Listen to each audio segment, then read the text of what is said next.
लेकिन उसके पहले थोड़ा सा अभी इंटरफेरेंस का पार्ट बाकी है, पहले वो कर लेते हैं, फिर इसमें क्वेश्चंस मैं कराऊंगा। एक और टॉपिक है इंटरफेरेंस इन थिन फिल्म वाला, वो भी इंपॉर्टेंट है, क्वेश्चन उस पर भी आ सकते हैं। और जो मैं पढ़ा दूंगा अच्छे से अगर समझ में आ गया तो हर क्वेश्चन को आप कर ले जाओगे, ठीक है। तो अभी इसमें एक केस, दो केस और मुझे बताने हैं। एक तो कंडीशन ऑफ ओवरलैपिंग, यानी दो अलग अलग कलर अगर हम इस्तेमाल कर रहे हैं YDSE में, तो उनमें एक कलर का मैक्सिमा से दूसरे कलर का मैक्सिमा ओवरलैप करेगा, ठीक है, या एक कलर के मैक्सिमा से दूसरे कलर का मिनिमा ओवरलैप करेगा, तो इसकी कंडीशन क्या होगी वो हम समझेंगे। और दूसरा, अगर किसी एक फिल्म के एक स्लिट के सामने कोई अगर थिन ट्रांसपेरेंट फिल्म लगा देते हैं, तो फिर क्या होता है, पूरा का पूरा पैटर्न ही खिसक जाता है उस तरफ जिस तरफ आपने स्लिट पर फिल्म चिपकाई है। लेकिन बीटा में फर्क नहीं आता, ये बात मैंने कल आपको लास्ट में बता भी दी थी। तो पहले ये बता देता हूँ, फिर वो जो शीट दी है उसमें काफी अच्छे क्वेश्चंस हैं, वो भी हम डिस्कस करेंगे, और उसके साथ ये इंटरफेरेंस खत्म हो जाएगा, ठीक है। तो सबसे पहले यहाँ पे फर्स्ट टॉपिक हम लेते हैं, introducing thin transparent film in front of a slit. एक स्लिट के आगे एक थिन ट्रांसपेरेंट फिल्म अगर लगा दें तो क्या होगा। तो देखिए, समझिए थोड़ा सा इस चीज को। जैसे ये दो स्लिट है, एक S1 और दूसरा S2, ठीक है। यहाँ ये सोर्स है S, यहाँ से लाइट जा रही है ऐसे, यहाँ से लाइट जा रही है ऐसे, और आपने क्या किया, यहाँ पे एक पतली फिल्म ये चिपका दी, ठीक है। ये एक पतली फिल्म है, इसकी मोटाई T है, और इसका जो रिफ्रैक्टिव इंडेक्स है दैट इज ऑल्सो B। अब सबसे पहली जो बात समझने की है वो ये है कि ये अगर स्क्रीन है तो स्क्रीन पे सेंट्रल ब्राइट यहाँ सेंटर पे नहीं बनती। उसका कारण क्या है वो बताऊंगा अभी, ठीक है। सेंट्रल ब्राइट यहाँ नहीं बनती, यहाँ कहीं चली जाती है, और उसी साइड में चली जाएगी, उसी साइड में जिस साइड में आपने ये फिल्म चिपकाई है, ट्रांसपेरेंट थिन फिल्म जो चिपकाई है, उसी साइड में खिसक जाती है, राइट। तो अब ऐसा क्यों होगा उसी को समझेंगे। तो अब यहाँ से ये ऐसे करके ये यहाँ पे गया, थोड़ा सा ऊपर कर देता हूँ, और ये यहाँ से वेव गई और यहाँ जाके मिली, ठीक है।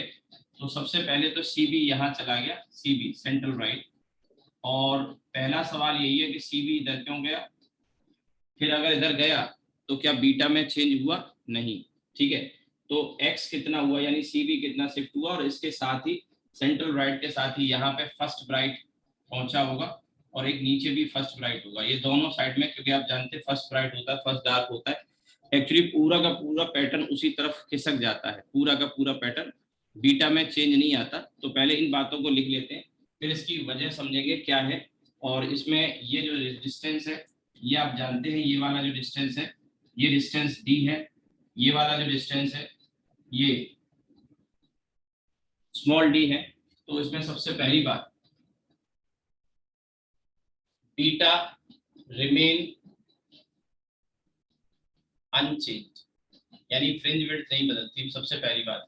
जबकि आपने देखा था पीछे जो केस मैंने बताया था कल की क्लास में, उसमें आपने देखा था कि अगर हम पूरे पैटर्न को किसी मीडियम में डुबो दें तो वहां बीटा चेंज हो जाता था, सेंट्रल राइट शिफ्ट नहीं होती थी, दोनों तरफ से कंप्रेस होता था। मैंने सारे पॉइंट्स आपको लिखा दिए थे, वही पॉइंट्स पहले मैं यहाँ लिखा रहा हूँ। बीटा रिमेन अनचेंज पहला। दूसरा, ठीक है, दूसरा whole pattern, whole pattern, whole fringe pattern कहना चाहिए, fringe pattern along with CB shift on side of that slit at which, ठीक है, whole fringe pattern along with CB shift on side of that slit at which film is pasted, paste की है जिस पे film को वहां खिसक जाता है, ठीक है। Eight which film is pasted, जिस साइड में हमने फिल्म चिपकाई है उसी तरफ खिसक जाएगा ये, ठीक है। तो whole fringe pattern along with CB shift on side of that slit at which film is pasted, जिस साइड में फिल्म को पेस्ट किया है उधर ही खिसक जाता है, ठीक है। और हम यहाँ पे ये भी कह सकते हैं कि सबकी shifting, all fringes shift equally, क्योंकि यहाँ बीटा नहीं चेंज हुआ है, ठीक है, ऑल फ्रिंज शिफ्टेड इक्वली। और एक वैसे तो क्लियर है मीनिंग, पर फिर भी लिख देता हूँ, ऑल फ्रिंजेस शिफ्ट इक्वली, ठीक है, ऑल फ्रिंजेस शिफ्ट इक्वली, सारी फ्रिंजेस इक्वल शिफ्ट हो जाती है, ठीक है, सारी फ्रिंजेस इक्वली शिफ्ट हो जाती है। अब ये शिफ्ट कितना होगा और क्यों इस डायरेक्शन में होगा, इसको समझना होगा। तो अब इसके लिए देखिए होता क्या है, हम जानते हैं सीबी के लिए क्या होता है कि पाथ डिफरेंस 0 होता है सीबी के लिए, और 1बी के लिए क्या होता है, पाथ डिफरेंस लैम्डा होता है ना। बताया था मैंने आपको कल, एक ऐसा डायग्राम बनाया था, उसमें ये पैराबोला की जो फैमिली में बोल रहा था, या n इक्वल्स टू 1, तो फर्स्ट फ्रिंज मिलेगी ब्राइट वाली, 1 भी लिखा था याद हो, यहाँ बीच में सी भी लिखा था, तो इसके लिए n की वैल्यू 0, n की वैल्यू 0 का मतलब पार्ट डिफरेंस नहीं है। यहाँ पे n की वैल्यू 1 का मतलब पार्ट डिफरेंस लेमडा है, n की वैल्यू 2 का मतलब पार्ट डिफरेंस 2 लेमडा है या 3 लेमडा है, ऐसे करके 1 भी 2 भी 3 भी मिलते जाते हैं। सिंपल सी बात आपको एक ध्यान रखनी है कि जो फ्रिंज विड्थ फ्रिंजेस मिलेंगी उनको, उनके लिए पार्ट डिफरेंस कितना होगा, तो सीवी के लिए पार्ट डिफरेंस 0 होगा। अगर हम पीछे देखें, इस फिल्म को हटा दें, इस फिल्म को हटा दें, तो यहाँ पर अच्छा सेंटर ये अपनी जगह, फ्रिंज स्क्रीन का सेंटर यही है। तो क्वेश्चन ये भी पूछा जाता है कि जब ये सी बी ऊपर गई तो इसके साथ 1 बी 2 बी 3 बी गए होंगे, तो एक सवाल ये भी पूछा जाता है कितनी फ्रिंजेस सेंटर को पार करके निकल गई, कितनी फ्रिंजेस सेंटर को पार करके निकल गई, ये भी पूछा जाएगा, राइट। तो अब इसमें यहाँ से एक वेव गई, यहाँ से एक वेव गई, तो ये जब मिलेंगी तो यहाँ पे पाथ डिफरेंस 0 होगा। अब पाथ डिफरेंस 0 होगा तो इसका मतलब क्या है और कैसे होगा, क्योंकि अगर ये फिल्म नहीं थी तो हम जान रहे थे कि ये वाली वेव ज्यादा चल के जा रही थी, ये वाली वेव ज्यादा चल के जा रही थी, ये कम चल के जा रही थी, लेकिन इसकी वजह से, इसके आने की वजह से, इसके आने की वजह से अब ये वेव भी कुछ एक्स्ट्रा चली होगी, और इतनी एक्स्ट्रा चली होगी जितना कि ये चली थी, और दोनों का एक्स्ट्रा एक्स्ट्रा बराबर हो गया, तो हिसाब बराबर, सेंट्रल राइट का पार्ट डिफरेंस क्या हो गया, 0। तो हमने देखा था कि इसमें ये ऐसे अगर हम परपेंडिकुलर डाल रहे थे, ये पॉइंट ए था और ये एंगल थीटा था, तो आपको याद होगा ये वैल्यू डेल्टा जो आई थी, इसकी वैल्यू ये एक्स है और ये डी है, तो ये एक्स डी बाई डी आया था, याद है ना, ये मैंने कहा था याद भी कर लेना, इतना आया था, तो ये वाली वेव तो इतना एक्स्ट्रा चल रही थी, अब इसका कितना एक्स्ट्रा है वो इसके बराबर आना चाहिए। अब इसका एक्स्ट्रा निकालने का तरीका दूसरा होता है, वो समझ लो, वो भी काम का है, उसका क्वेश्चन आपको मिलेंगे उसमें, ठीक है। और वो ही कॉन्सेप्ट मैं आपको यहाँ समझा रहा हूँ, कुछ छोटे मोटे बीच में कॉन्सेप्ट आते हैं तो वो सारी चीजें मैं कवर करके चलता हूँ, इस पे भी क्वेश्चंस आपको मिल जाएंगे। अब देखिए होता क्या है कि वैक्यूम में अगर कोई वेव चल रही है, समझ लो ऑप्टिकल पाथ डिफरेंस, अब यहाँ से एक नई चीज आती है, optical path difference, optical path difference OPD बोलूंगा मैं इसको, ओपीडी, ठीक है। असल में अब तक जो हम पाथ डिफरेंस बोलते आए ना, वो एक्चुअल में ऑप्टिकल पाथ डिफरेंस ही था। ऑप्टिकल का मतलब लाइट जो पाथ चल रही है उसमें कितना अंतर है, और आप जानते हो लाइट जो पाथ चलती है वो मिनिमम टाइम वाला पाथ होता है, ये बात मैंने आपको रिफ्रैक्शन में ही बता दी थी कि लाइट एक पॉइंट से दूसरे पॉइंट पर जब जाती है तो वो मिनिमम टाइम वाला पाथ सेलेक्ट करती है, मिनिमम टाइम वाला पाथ सेलेक्ट करती है। सो मिनिमम टाइम वाला पाथ मैंने बताया था, इसी वजह से रिफ्रैक्शन होता है। फर्मेट प्रिंसिपल की बात करी थी मैंने, याद हो तो, फर्मेट प्रिंसिपल हमारे सिलेबस में नहीं है, बट उसका आइडिया, कॉन्सेप्ट आपके माइंड में होना चाहिए, क्योंकि क्वेश्चन में कौन सा पाथ लाइट ट्रेवल करेगी वो मिनिमम टाइम वाला होता है, राइट। तो अब यहाँ तो खैर स्ट्रेट जा रही है तो स्ट्रेट वाला ही होगा। अब ये वैक्यूम है तो यहाँ जो स्पीड होगी इसकी सी होगी, लेकिन जब ये इस मीडियम में, ये कोई मीडियम है और लेट इसकी जो लेंथ है एल है, ये जो एल लेंथ आपको यहाँ नजर आ रही है, इस लेंथ को ज्योमेट्रिकल लेंथ कहते हैं। ज्योमेट्रिकल का मतलब जो ज्योमेट्री है, यानी इसकी जो डायमेंशन है उसके अकॉर्डिंग जो नजर आ रही है। और लेकिन इसका जो ऑप्टिकल पाथ होता है, ऑप्टिकल पाथ जो होता है वो डिफरेंट होता है, ठीक है। अब एक वेव ये है, एक वेव ये है, तो ये वाली वेव जो जा रही है वो यहाँ से लेके यहाँ तक वैक्यूम में चल रही है, वैक्यूम में, तो वैक्यूम में इसकी ऑप्टिकल लेंथ यही रहने वाली है एल, और किस स्पीड से जा रही है, सी से, ठीक है। और इसमें जो चलेगी तो इसमें आप जानते हैं इसमें स्पीड इसकी कम हो जाएगी, कितनी हो जाएगी, सी बाई वी हो जाएगी, सी बाई वी हो जाएगी, वेलोसिटी कम हो जाएगी। तो अगर इसमें पहले वाले केस में जब वेव चलेगी तो अगर यहाँ का टाइम निकाला जाए t1, क्योंकि स्ट्रेट जा रही है तो इसमें मुड़ने का तो कोई मतलब ही नहीं है, तो अब यहाँ पे एक ही मीडियम में चल रही है तो यहाँ पे हम लिखेंगे L upon C upon view, so that will be mu L upon C, कितना, म्यू एल अपॉन सी। ठीक है, अब देखिए हम ऐसा कह सकते हैं, ये जो टर्म आया है, ये जो टर्म आया है, इस टर्म के लिए हम इस तरह से कह सकते हैं कि इसमें उतना ही टाइम लगा, ध्यान से सुनना मेरी बात, इसमें उतना ही टाइम लगा लाइट को चलने में जितना के म्यू एल चलती वैक्यूम में, जितना के म्यू एल चलती वैक्यूम में। ठीक है, अब फिर से सुनो मेरी बात को, जो टाइम आया है वो म्यू एल बाई सी आया है, तो इससे ऐसा लग रहा है जैसे सी की स्पीड से चली हो, कितना डिस्टेंस चली हो, म्यू एल।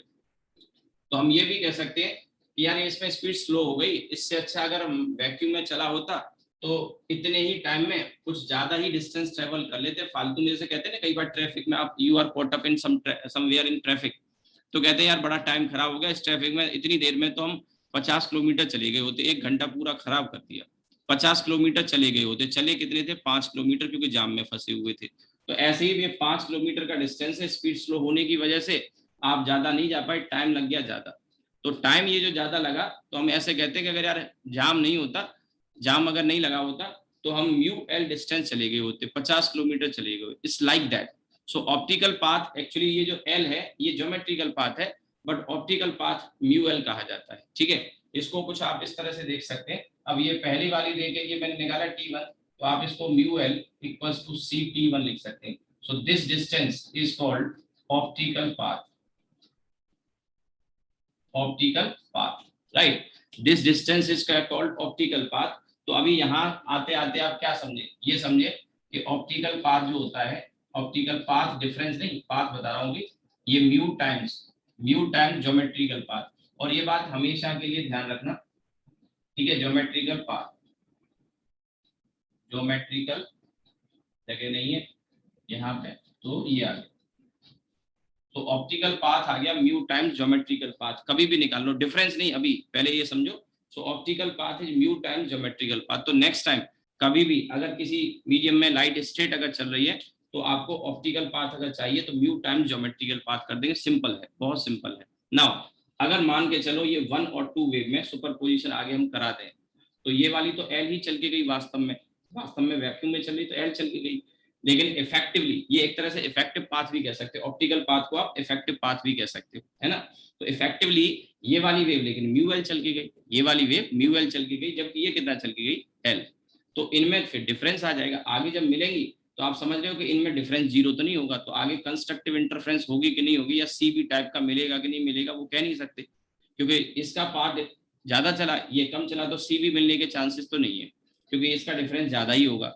अब कितना ज्यादा है, अगर लेमडा ज्यादा है तो फर्स्ट ब्राइट मिल सकता है, 2 लेमडा ज्यादा है तो थर्ड ब्राइट मिल सकता है, और अगर लेमडा बाई 2 ज्यादा है तो फर्स्ट डार्क मिलेगा, 3 लेमडा बाई 2 ज्यादा है तो सेकंड डार्क मिलेगा। आई होप कि आप मेरी बात को समझ पा रहे होंगे। ठीक है, तो अब यहाँ पर ऑप्टिकल पाथ डिफरेंस, अब तक हमने जो कहा था ना, जो भी हम पढ़े हैं पीछे, वो वास्तव में ऑप्टिकल पाथ डिफरेंस ही था, पर वहां पे क्या था, दोनों वेव वैक्यूम में ही चल रही थी, तो हम ऑप्टिकल पाथ डिफरेंस को ही सिंपली पाथ डिफरेंस बोलते आ रहे थे, पर वास्तव में वो ऑप्टिकल पाथ डिफरेंस ही है। ठीक है, और वही हमें कैलकुलेट करना होता है। तो अब इसको तो मैं हटा देता हूँ, ठीक है, राइट, इसको मैं हटा देता हूँ, और इसी में मैं यहाँ लिख रहा हूँ, इसी के नीचे, नीचे आप लिख लेना, मैं यहाँ लिख रहा हूँ, जगह नहीं है, तो optical path difference between wave 1 and 2, optical path difference between wave 1 and 2, तो ये ओपीडी आपका कितना हो जाएगा, म्यू एल माइनस एल, या आप इसको कह सकते हैं म्यू माइनस 1 इंटू एल। ठीक है, अगर कॉन्सेप्ट समझ में आ गया है तो अब हम इसमें कर सकते हैं कि इसमें ये वाली जो वेव चल के गई थी, इसमें म्यू टी चल के गई, देखो इसकी मोटाई टी है, वहां मैंने एल ली है तो म्यू टी, और ये इफेक्टिवली जो चली होगी इतनी ही जगह में म्यू टी माइनस 1, मतलब म्यू टी माइनस टी, अगर ये नहीं होता, ये एक्स्ट्रा इतना चली म्यू टी, और बाकी का ये, तो अगर ये नहीं होती, बहुत पतली फिल्में, ध्यान रखें बहुत पतली फिल्में, तो अब इनका जो डिफरेंस हम कैलकुलेट करेंगे, वो डिफरेंस क्या है, एक तो वो ये वाली कितनी एक्स्ट्रा चली, ये वाली जब यहाँ पे देखिए वैक्यूम था तब टी चलती, अभी वैक्यूम नहीं है तो म्यू टी चलेगी, तो डिफरेंस जो आ गया वो म्यू टी माइनस टी आ गया, और ये इतना एक्स्ट्रा चली, तो इन दोनों का एक्स्ट्रा एक्स्ट्रा बराबर कर दो, दोनों का एक्स्ट्रा एक्स्ट्रा बराबर कर दो, तो फिर हमें पाथ डिफरेंस यहाँ पे 0 मिलेगा, यानी सेंट्रल ब्राइट बनेगी यहाँ पे। तो सेंट्रल ब्राइट कितना शिफ्ट हुई ये पता लग जाएगा, यही कॉन्सेप्ट यहाँ पे मुझे समझाना था। आप अगर ये नोट कर लियो तो मैं आगे बढ़ता हूँ, ठीक है। तो ओपीडी ऑफ वेव 1, अभी ध्यान रखना ये जो मैंने लिखा है ओपीडी वेव 1 और 2 का, वो इस फिगर के करस्पॉन्डिंग लिखा है, इसके लिए लिखा है, ध्यान रखना। अब तो इसके लिए लिखने जा रहा हूँ, OPD of wave from S1 equal to, ये आ गया म्यू माइनस 1 इंटू टी, और OPD of wave from S2, ठीक है। OPD of wave from S2 से वो कितना हो जाएगा, वो हो जाएगा आपका ये वाला, ठीक है, x D by capital. I hope कि आपने इधर नोट कर लिया होगा, ये मैं रब कर देता हूं।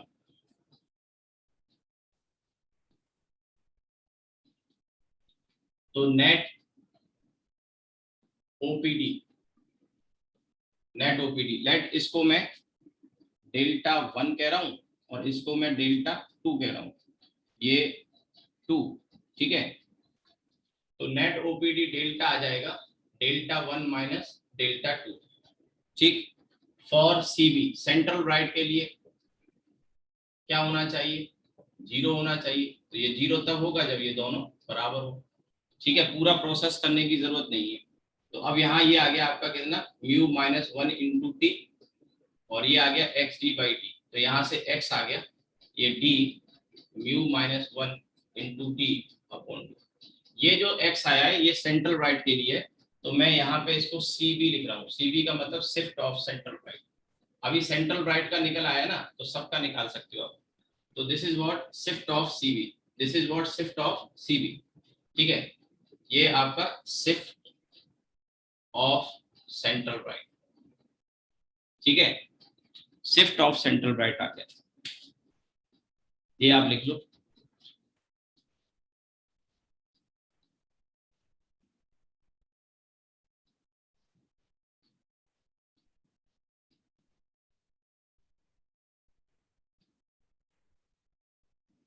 अब ये सेंट्रल ब्राइट का शिफ्ट आ गया। नाउ आपसे क्वेश्चन में पूछा जाएगा कि फर्स्ट ब्राइट कितना शिफ्ट हुआ। मैं पहले ही लिखा चुका हूँ, मिटा दिया मैंने, कि ये बीटा में कोई चेंज नहीं आएगा।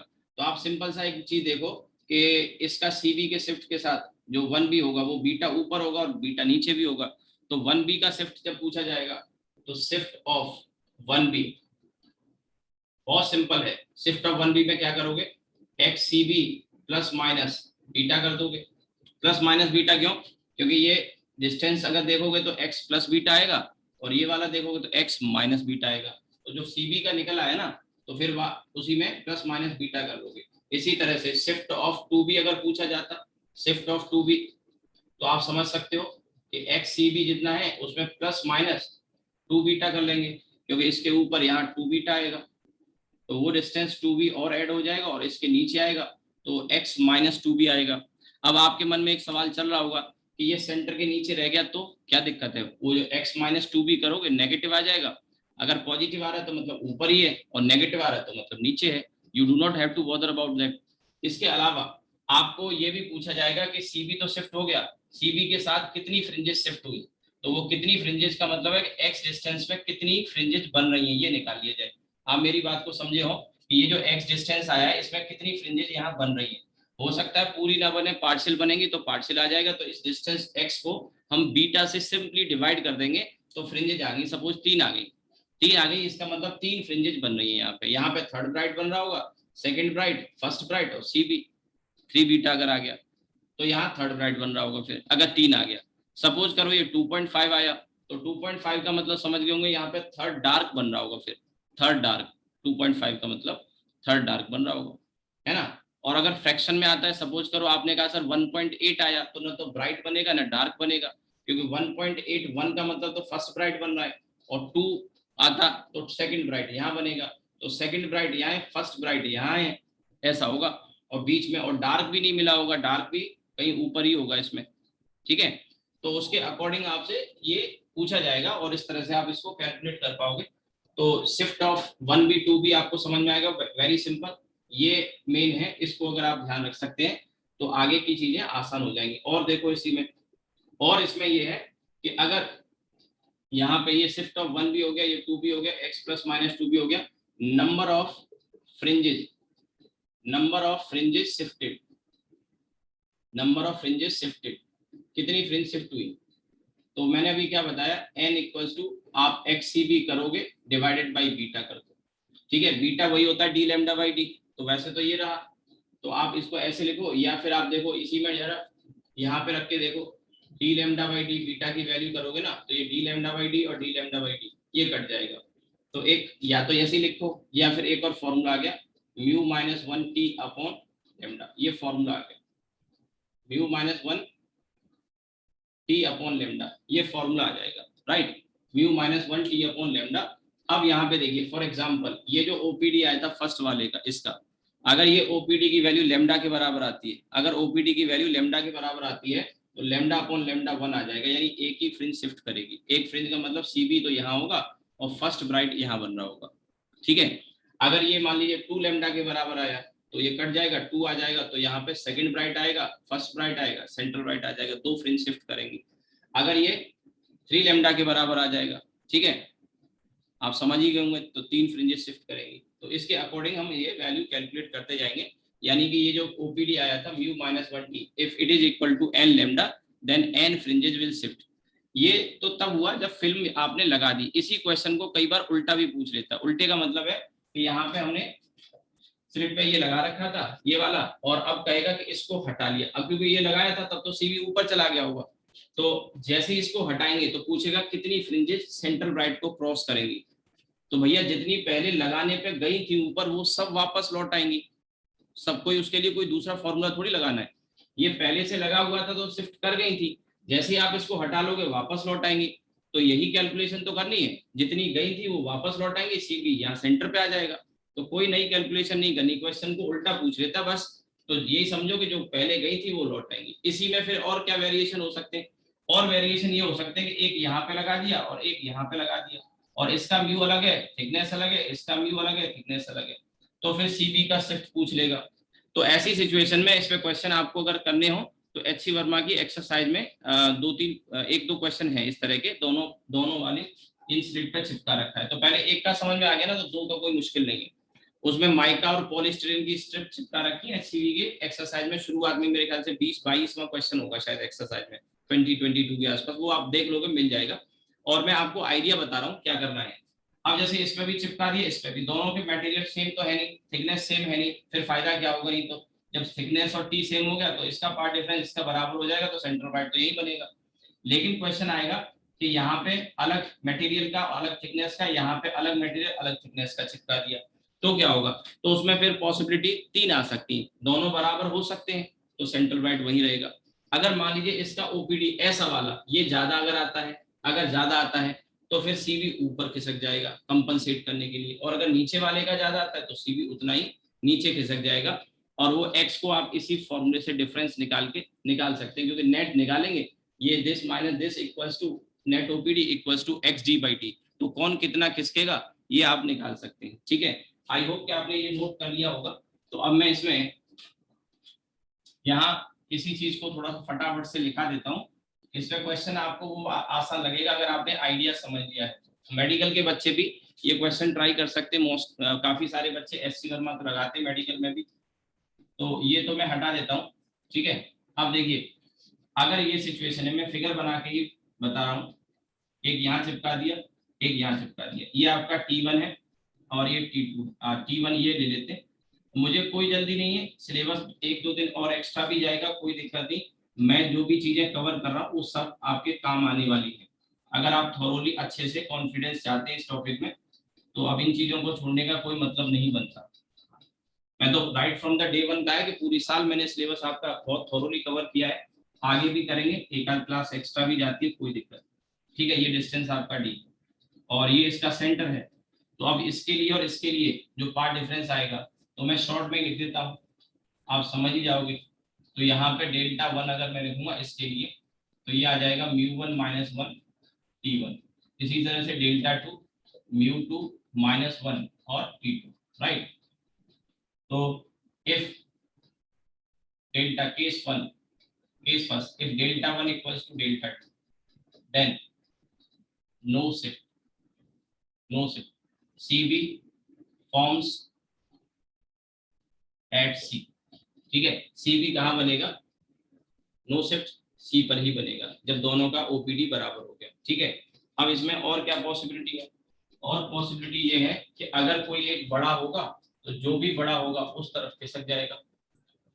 सारा खेल तो नेट OPD का है। तो दूसरा केस, ठीक है, इसमें इसको इस तरह से केस 1 और ये केस 2। ठीक है, तो अब केस 2 में क्या होगा, if delta 1 greater than delta 2, ये ज्यादा है, तो CB will shift above, CB will shift above C। ठीक है, और कितना शिफ्ट करेगा, इसके लिए आपको क्या करना होगा, डेल्टा नेट जो कि आपका डेल्टा 1 बाई डेल्टा 2 और इसको XD बाई D कर दो, तो ये X की वैल्यू आ जाएगी यहाँ से D ओवर D, और ये वाला दोनों की वैल्यू रखो, ये आ गया, ये CB का शिफ्ट आ गया। ठीक है, सिमिलरली केस नंबर 3 बना सकते हैं, सिमिलरली केस नंबर 3 बना सकते हैं, और अब यही पैटर्न आएगा, बस डेल्टा 2 माइनस डेल्टा 1 आ जाएगा, वो नीचे चला जाएगा। आपको मेरी बात समझ में ही आ गई होगी। अब उसको और ज्यादा लिखना है तो आप लिख सकते हैं केस नंबर 3, और if delta 1 less than delta 2, तो अब ये ज्यादा हो गया तो CB फिर उस साइड में खिसक जाएगा, तो CB will shift below, will shift below, CB will shift below. तो यहाँ पे जो डेल्टा नेट आएगा ये delta 2 minus delta 1 and this is equal to XD by D। यहाँ पे XCB आ गया, अगेन D बाई D, और ये डेल्टा 2 माइनस डेल्टा 1। ठीक, आप नोट करना चाहें कर सकते हैं। ठीक है, सो इससे रिलेटेड जो भी कॉन्सेप्ट थे वो मैंने सारे कवर कर लिए यहाँ तक। एक चीज और इसमें मुझे बतानी है, ओवरलैपिंग का कॉन्सेप्ट और बताना है मुझे। ठीक है, ओवरलैपिंग का कॉन्सेप्ट और बताना है, वो और देख लेते हैं। इसके बाद YDSE का केस तो खत्म हो जाएगा, YDSE Young's double slit experiment का केस खत्म हो जाता है। इसके बाद इसमें यंग्स डबल स्लिट एक्सपेरिमेंट के बाद में एक कलर इन थिन फिल्म का केस है, वो भी इंटरफेरेंस का है, जिसमें मैंने बताया था आपको एम्पलीट्यूड या इंटेंसिटी डिवीजन वाला केस, उसकी थ्योरी अलग है थोड़ा सा, YDSE वाली थ्योरी वहां नहीं लगती, वो केस मैं अलग से बताऊंगा, क्वेश्चन आ सकते हैं उसमें। ठीक है,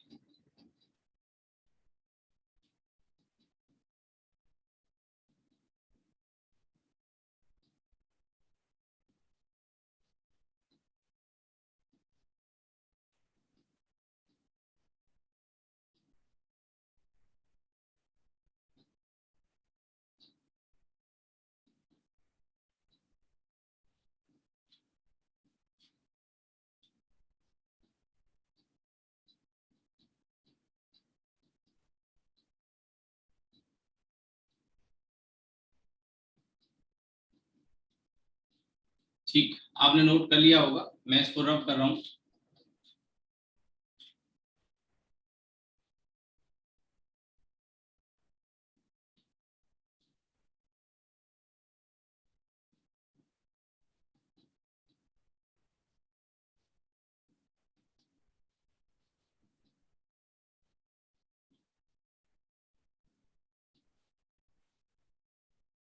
ठीक है, अब इसके बाद देखिए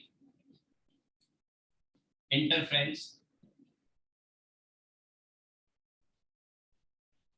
विद बाइक्रोमेटिक लाइट। बाइक्रोमेटिक का मतलब, बाइक्रोमेटिक का मतलब है दो, बाई मतलब टू होता है, तो दो कलर की लाइट अगर हम यूज करते हैं तो क्या होगा। ठीक है, तो इसमें भी बहुत बेसिक कॉन्सेप्ट आपको लगाना है। मान लीजिए यहाँ पे कोई ऐसा कलर सोर्स है कि इससे दो तरह की लाइट जा रही है, एंड जस्ट समझाने के लिए मान लो मैं यहाँ पे एक रेड ले रहा हूँ और एक ब्लू ले रहा हूँ, जस्ट समझाने के लिए मैंने एक रेड ले लिया और एक ब्लू ले लिया। ठीक है, एक रेड और एक ब्लू, अब ये आगे जब सुपरपोज करेंगे तो हमें पता है इनके जो लेमडा है वो डिफरेंट होंगे, और लेमडा अगर डिफरेंट होंगे तो फ्रिंज विड्थ भी अलग अलग आएगी, और हम जानते ही हैं कि लेमडा ब्लू कलर का और रेड में लेमडा ब्लू कम है और लेमडा रेड ज्यादा है, तो जो बीटा ब्लू के लिए आएगा वो बीटा रेड से कम होगा। तो अब देखिए सेंट्रल ब्राइट तो दोनों कलर का यही बनेगा, CB of red and blue. दोनों का यही बनेगा। तो आप जानते हैं रेड और ब्लू अगर कलर मिल जाएंगे तो यहाँ पे सेंट्रल ब्राइट का कलर पर्पल होगा। आपने जैसे छोटी क्लास में ड्राइंग वगैरह जब करते होंगे, छोटी क्लास में क्या बच्चा सीखता है, पहली या दूसरी क्लास में कलर करना सीखता है, तो मैंगो बनाना सीखता है, ब्रिंजल बनाना सीखता है, ठीक है, बॉल बनाना सीखता है फुटबॉल टाइप का। तो ब्रिंजल का भी आपको कलर करना होगा, पेस्टल कलर यूज करते थे तो क्या करते थे, या स्केच पेन यूज किया होगा। तो ब्रिंजल कलर जो होता है पर्पल, वो बनाने के लिए स्पेशल अगर नहीं मिलता है तो व्हाट वी डू, वो रेड और ब्लू मिला देते थे। आपने भी किया होगा, हमने भी किया है, आपको पुरानी यादें ताजा हो गई होंगी। मैंगो बनाते थे, बैंगन बनाते थे, हालांकि वो बनता नहीं था, मैंगो बैंगन जैसा नजर आता था, बैंगन मैंगो जैसा नजर आता था। बचपन में तो ये होता है, हाथ अच्छे से सीख रहे होते हैं तो बहुत अच्छा स्केच नहीं कर पाते। तो खैर मैं ये कह रहा हूँ कि यहाँ का कलर ना तो रेड दिखाई देगा ना ब्लू दिखाई देगा, दोनों का मिक्स दिखाई देगा। अगर तीसरा कलर भी डाल देते तो वो तीसरे कलर का भी कॉम्बिनेशन इसमें इंक्लूड करना होगा। बट क्वेश्चन यहाँ कुछ और तरह से आएंगे, जैसे सीबी ये हो गया, तो अब यहाँ पे अगर मैं कहूँ 1B ब्लू का और 1B रेड का, थोड़ा ऊपर बनेगा ना क्योंकि बीटा ज्यादा है, तो 1B रेड का। फिर इसी तरह से यहाँ पर ये आ गया, तो अब यहाँ पर इस जगह ये आपका आ गया 2B ब्लू का। देखो मैं जो कर रहा हूँ आप गौर करना, ये ब्लू का फिर अगला ब्लू का फिर अगला, तो इस तरह से जस्ट समझाने के लिए मैंने ले लिया थर्ड। थर्ड ब्राइट है किसका, ब्लू का। अब आप गौर करना थोड़ा सा यहाँ पे, या एक काम करते हैं हम इसमें कलर यूज करते हैं, राइट, हम इसमें कलर यूज करते हैं तो उससे थोड़ा समझने में आसानी रहेगी, ठीक है। तो ये वाला 1 और ये ब्लू का, फिर ये 2B ब्लू का, और इसके बाद ये 3rd B ब्लू का, ठीक है। ये अब इसके बाद बात आती है रेड की, ठीक है। तो रेड में अगर आप इसको यूज करेंगे तो रेड कितना बीटा है, तो रेड यहाँ बनेगा, तो 1B रेड, जस्ट समझाने के लिए। अब इसको इतना ही आगे ले जाऊंगा तो ध्यान से देखना कि जो रेड का है, रेड का जो सेकंड ब्राइट है रेड का, वो यहाँ बन गया। यही चीज मैं बताना चाह रहा हूँ कि ओवरलैपिंग हो जाती है लेकिन सेम ऑर्डर की नहीं होगी। जैसे ब्लू का बीटा कम है तो इतनी डिस्टेंस x डिस्टेंस में, ध्यान से देखना, ये जो x डिस्टेंस है, ये वाले x डिस्टेंस में ब्लू के तो 3 ब्राइट बन रहे हैं, है ना। अब 3 बनेंगे कि कितने बनेंगे वो नहीं है, मैं तो समझाने के लिए बता दिया कि x डिस्टेंस में इसके 1 2 3 बन गए, और जबकि रेड के 2 ही बने, रेड के 2 ही बने, 1 और 2, तो x को हम इसके लिए तो 3 में डिवाइड करेंगे ब्लू में, और रेड के लिए 2 में डिवाइड करेंगे, तो ओवरलैपिंग हो जाएगी, ठीक है। जस्ट एक समझाने के लिए मैंने एक पॉसिबिलिटी मानी। और यहाँ पे देखो मैंने क्या शो किया है कि दोनों के मैक्सिमा ओवरलैप कर रहे हैं, हालांकि उनका ऑर्डर डिफरेंट ही होगा, सेम तो हो ही नहीं सकता क्योंकि बीटा डिफरेंट है, ठीक है। लेकिन ऐसा जरूरी नहीं है, हो सकता है कि एक जगह जहां ब्लू का ब्राइट आ रहा है, क्या पता वहां रेड का डार्क आ रहा हो, या किसी जगह रेड का डार्क आ रहा हो वहां ब्लू का ब्राइट आ रहा हो, या ब्लू का डार्क आ रहा हो वहां रेड का ब्राइट आ रहा हो, ऐसा भी हो सकता है। और ऐसा भी हो सकता है कि दोनों के डार्क ओवरलैप कर रहे हो, क्वेश्चन इस तरह के भी पूछे जाते हैं। तो अगर आप ब्राइट की ओवरलैपिंग समझ में आ जाएगी तो डार्क की भी आ जाएगी, दोनों डार्क अगर है, या एक डार्क है एक ब्राइट है, वो भी कॉन्सेप्ट समझ में आ जाएगा, ठीक है। तो अब ये यहाँ पे जैसे आपने देखा ये रेड और ब्लू के लिए सेंट्रल ब्राइट यहाँ पे जो बन रहा है, तो यहाँ पे दोनों के रेड का भी, और ये सीबी ऑफ रेड और ब्लू दोनों का, ठीक है, ये ब्लू ओवरलैपिंग कर जाएंगे, मैंने थोड़ा अलग अलग बना दिया, ठीक है। सो अब यहाँ पे कंडीशन क्या आएगी, वो कंडीशन समझिए। तो कंडीशन ऑफ ओवरलैपिंग,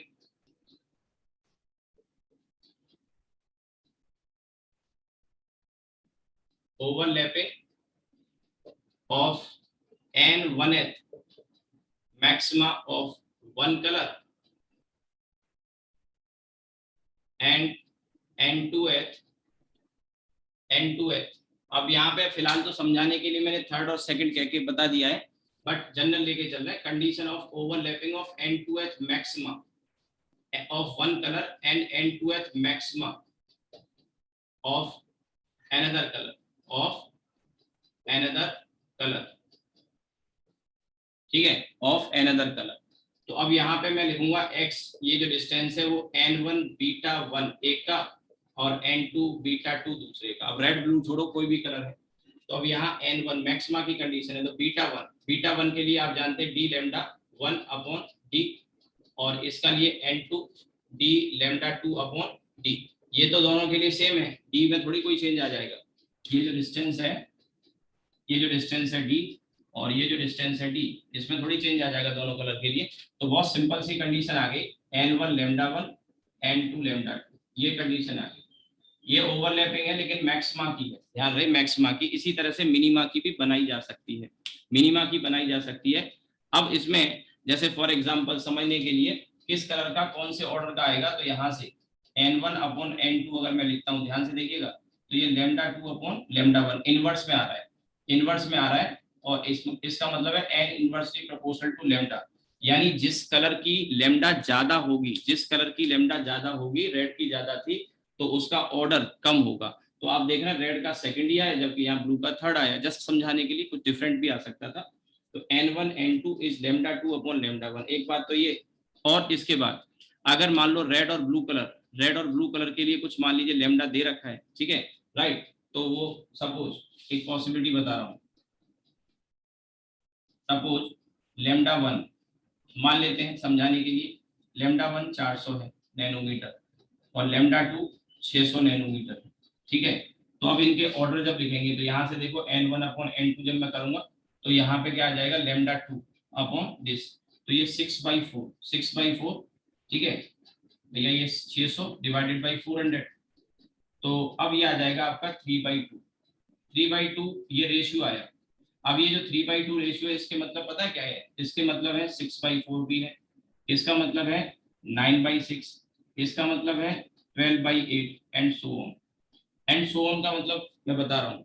जैसे ये ओवरलैपिंग पहली बार नहीं हुई है, पहली बार नहीं हुई, जैसे यहाँ बता रहा हूँ, तो थर्ड और सेकंड अगर ओवरलैप यहाँ किए, तो इतने ही एक्स डिस्टेंस के बाद फिर दोबारा से यहाँ ओवरलैपिंग होगी। जैसे एलसीएम नहीं निकालते थे, रिपीटिशन होता है, वैसे ही। तो पहली बार थर्ड और सेकंड की हुई है, तो अगली बार यहाँ 6 और 4 की ओवरलैपिंग होगी, इतने ही डिस्टेंस एक्स और ऊपर जाने, फिर एक्स और ऊपर चले जाएंगे, तो इसी का 3 टाइम्स कर दो, इसका भी 3 टाइम्स कर दो, तो 9th और 6th की ओवरलैपिंग होगी। वैसा ही कुछ आप यहाँ देख रहे हैं ना, 3/2 6/4 9/6, मीन्स ये है कि जो लैम्डा 1 है उसका कौन सा लैम्डा 1 कम है, तो लैम्डा 1 ये था, तो उसका तीसरा लैम्डा 2 के दूसरे से ओवरलैप करेगा। इसी तरह से लैम्डा 1 का 6th आगे जाके लैम्डा 2 के 4th से ओवरलैप करेगा। इसी तरह से और आगे जाके लैम्डा 1 का 9th लैम्डा 2 के 6th से ओवरलैप करेगा, and so on. I hope कि मेरी बात समझ में आई हो आपको, ठीक है। यही चीज समझ लीजिए, क्वेश्चन आप समझिए कि आधे से ज्यादा क्वेश्चन तो आप यूं ही कर ले जाओगे, ठीक है, मोस्टली क्वेश्चन आप ऐसे ही कर लोगे। तो इसको आप नोट करिए, मैं नीचे और लिखा देता हूँ इसमें, या ऊपर लिखा देता हूँ यहाँ पर,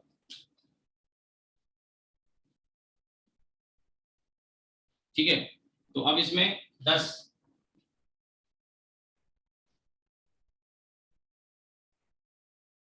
थर्ड, सिक्स, 9, 12 मैक्सिमम, इसी में, इसी के नीचे लिख रहा हूँ। तो third, six, 9th, 12th maxima of lambda 1 will overlap 12 maxima, and dot dot dot कर लेना, एंड सो ऑन, आगे भी आएगा ना pattern, and so on off lambda 1 will overlap with second, fourth, और ये आपका 6th, 8th dot maximum dot dot dot of lambda, ठीक है।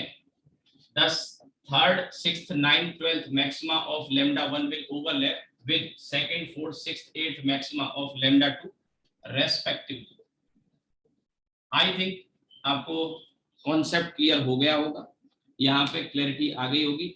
एक चीज और मैं बता देता हूँ, फिर ये खत्म होगा, और वो ये है कि अगर एक का मैक्सिमा और दूसरे का मिनिमा अगर हो, then what will happen, let's सी।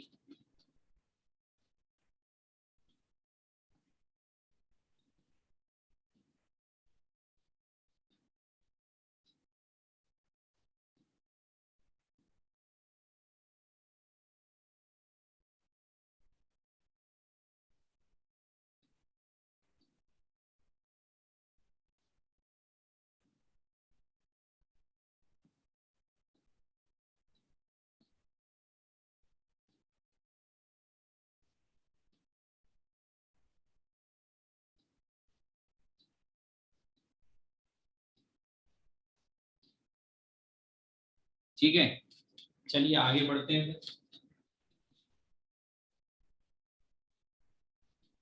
ये आ गया पहला केस, आप चाहो तो इसको फर्स्ट केस कह सकते थे, ये जो लिखा है ना मैंने, केस फर्स्ट, मैक्सिमा मैक्सिमा की ओवरलैपिंग है। ठीक है, बहुत अच्छे से डिटेल में बता रहा हूँ, इतना आपको बुक्स में किसी भी पैकेज में मिल जाए तो आप बताना, मुझे नहीं मिल सकता, गारंटी से कह रहा हूँ। हाँ, आपको क्वेश्चंस मिल जाएंगे, लेकिन थ्योरी इतनी डेप्थ और डिटेल में नहीं मिलेगी। एक्चुअली जो क्वेश्चन जो आप फेस करोगे ना, जिनको प्रॉब्लम करने में आती है, वही क्वेश्चन आप मुझसे जो पूछोगे, उसी थ्योरी को इतना डिटेल में मैं बता रहा हूँ, जिससे आपके मिनिमम से मिनिमम डाउट आए। क्योंकि अभी ऑफ ऑनलाइन में यही प्रॉब्लम है कि हर क्वेश्चन आप नहीं पूछ सकते। और मैंने देखा बहुत सारे बच्चे, अभी 2-4 बच्चे अभी मेरे पास न्यू ज्वाइन किए हैं 11th में, उन्होंने कई बार ऑनलाइन ज्वाइन कर लिया। अब प्रॉब्लम क्या आ रही है, एक एक बैच में बता रहे हैं 25,000 बच्चा पढ़ रहा है, डाउट ही क्लियर नहीं हो पाते। आप सोचिए, प्रैक्टिकल सोचिए कि 25,000 बच्चा अगर पढ़ रहा है ऑनलाइन में किसी टीचर से, बहुत सारे प्लेटफॉर्म है, तो they are churning big money. 1,000 fees रख दी, 25,000 बच्चा एनरोल्ड है, एक ही बार में 2.5 करोड़ हो गया, 25 करोड़ हो गया, कितना वो आप काउंट कर सकते हैं, मेरे ख्याल से 2.5 करोड़ हो गया। 1,000 भी एक बच्चे से फीस ले रहे, 25,000 एक बैच में पढ़ रहा है, तो एक बैच में 2.5 करोड़ हो गया, आप सोचिए। लेकिन अगर 25,000 बच्चा में से अगर सिर्फ 10% बच्चे को भी डाउट आते हैं, यानी 2500 बच्चों को डाउट आते हैं, और एक बच्चे को मिनिमम 2 मिनट तो यार लगेंगे ही लगेंगे, तो आप सोचिए 5,000 मिनट में उन बच्चों के डाउट्स रिमूव होंगे। 5,000 मिनट का मतलब आप समझ सकते हैं, कैन यू कैलकुलेट इट, 25 मतलब 5,000 डिवाइडेड बाई 60 कर लो, आवर्स में आ जाएगा। तो ये आपका फिगर जो आएगा 5,025/3, और अच्छा खासा ये उसमें जाएगा 25,500/3, और 500/3 लगभग लगभग आपका मेरे ख्याल से कितना हो जाएगा, 250/3 है ना, 250/3, यस 250, करीब करीब 80 घंटे से भी ज्यादा, 80 आवर्स से। 80 आवर्स आप समझ सकते हैं कि जो बच्चे डाउट दे रहे हैं उनका नंबर चौथे दिन आएगा। तो in no way they are not going to answer proper, उन्होंने डाउट सेशन वगैरह बना रखे, रैंडम किसी के डाउट पिक किया, जस्ट एक फॉर्मेलिटी है, जस्ट एक फॉर्मेलिटी है। और ना ही थ्योरी इतनी एग्जॉस्टिव तरीके से, आप कंपेयर कर लेना, कंपेयर कर लेना, ठीक है। तो ना इतनी थ्योरी एग्जॉस्टिव मिलेगी। अब थ्योरी अगर एग्जॉस्टिव हो जाए, सिलेबस ढंग से हो जाए, तो बच्चे को डाउट ही कम आएंगे। अब ये डाउट बच्चे का रह गया तो रह गया, in no way he is not able to get the answer, क्योंकि वो एक रैंडम पिक है। 25,000 बच्चे में से 2500 बच्चा भी डाउट अगर भेज रहा है, और एक बच्चे को एक ही डाउट कह रहा हूँ, बल्कि एक बच्चे को 2 भी हो सकते हैं, 3 भी हो सकते हैं। सो आप समझ रहे हैं ना कि ऑनलाइन का क्या ड्रॉबैक है, सबसे बड़ा ड्रॉबैक यही है, ठीक है। सो केस फर्स्ट, अभी अपने साथ तो क्या रही है कि आप भेजते हो डाउट, मोस्टली मैं कोशिश करता हूँ सेम डे रिप्लाई कर दूं, नहीं भी हो पाता तो नेक्स्ट डे, क्योंकि मेरे पास भी वही प्रॉब्लम है, I have the same problem. But क्या है कि नंबर ऑफ स्टूडेंट, आप कुछ लोग पढ़ते हैं, तो आपके डाउट्स जो आते हैं वो सेम डे या नेक्स्ट डे या सुबह की जगह शाम को आपको आंसर मिल ही जाते होंगे, ठीक है। Anyway, condition of overlapping of n1th maxima of one colour and n2th minima. अब यहाँ पे मैं चेंज कर रहा हूँ, केस नंबर 2 करने जा रहा हूँ, case number 2, minima of another colour. तो ये कंडीशन तो हटा देता हूं मैं, ठीक है, ये भी हटा देता हूं। नाउ अब देखिए, पहले आपको यहाँ समझना होगा कॉन्सेप्ट कि डिस्टेंस तो वही है, डिस्टेंस तो वही है। तो अब ये x से कंपेयर करेंगे जैसे वहां किया था, तो एक का तो β1 n1 β1, और दूसरे का, अब यहाँ जब लिखेंगे तो n2th मैक्सिमम मिनिमा। अब इसको लिखने में आप गलती करोगे, लेकिन जिस तरीके से मैंने पढ़ाया था और समझाया था, आपने अगर बातों को ध्यान से सुना और समझा होगा, तो आप इसको प्रॉपर लिख पाएंगे। देखो, अभी इसको ऐसे समझो कि एक कलर का थर्ड मैक्सिमा यानी थर्ड ब्राइट, और दूसरे का सेकंड डार्क ओवरलैप कर रहा है, सेकंड डार्क। तो आपको याद होगा मैंने कहा था थर्ड ब्राइट है तो सिंपली 3 बीटा हो जाता है, लेकिन सेकंड डार्क का मतलब आप जानते हैं, सेकंड डार्क का मतलब 1.5 बीटा होता था। आई होप कि मेरी बात आपको याद आ रही होगी, समझ में आ रही होगी। आप यहां से भी कंपेयर कर सकते हैं कि फर्स्ट डार्क हमें यहाँ मिला था, सेकंड डार्क हमें यहाँ मिला था, है ना। तो यहाँ से ये डिस्टेंस बीटा बाई 2, और ये बीटा और हो गया, तो 1.5 बीटा हो गया। और मैंने कैसे कहा था कि यहाँ पे जो नंबर आ रहा है उसमें से आधा कम करके लिखना होता है, यही तो बताया था कल ही बताया, ज्यादा पुरानी बात नहीं है। ये यहाँ पे आ रहा है, इसीलिए बताया था कि यहाँ आप गच्चा ना खाओ, मुश्किल ना आए आपको, क्योंकि यहाँ क्या करेगा बच्चा, यहाँ गलती करेगा, यहाँ उसको समझ में नहीं आएगा कि मैं कैसे करूँ, इसको क्या करूँ। तो सेकंड डार्क है तो 1.5 बीटा लिखना है, और अगर मान लो थर्ड ब्राइट के साथ सपोज करो थर्ड डार्क ओवरलैप कर रहा है, तो 2.5 बीटा लिखना है। यही तो कंपैरिजन है। यानी आप गौर करिए कि ये जो लिखा हुआ है इस नंबर में से आधा कम कर देना है। इस तरह से चीजों को पढ़ो, रटने की जरूरत नहीं पड़ेगी, चीजों को समझ समझ के करोगे तो। क्रैम नहीं करना है, फिजिक्स रटने का सब्जेक्ट है ही नहीं। ठीक है, मैं तो कह रहा हूँ कि एक भी टीचर इन चीजों को कवर करता भी है तो कॉन्सेप्ट नहीं बताता, वो क्वेश्चन में डिस्कस करता है। मैं आपको कॉन्सेप्ट बता रहा हूँ। नाउ n1 बीटा और ये आ जाएगा। अब आपको करना क्या है, n2 में से आधा कम कर दो। ये तो बता रहा हूँ मैं आपको, n2 में से आधा कम कर दो और ये बीटा 2, तो ये बीटा है, बस इसमें से हाफ कम करना है, ये काम करना है। नाउ अब इसमें कंपैरिजन आप कर सकते हैं, तो n1 बीटा की जगह d लैम्डा बाई d तो कट जाएगा, यहाँ पे बचेगा लैम्डा 1। ठीक है, यहाँ पे बचेगा लैम्डा 1 और इसमें आ जाएगा n2 माइनस हाफ। आप चाहो तो इसे n2 माइनस हाफ लिख लो, ऐसे ही लिखे रहने दो, और ये लैम्डा 2 आ जाएगा। ठीक है, ये कंडीशन आ गई।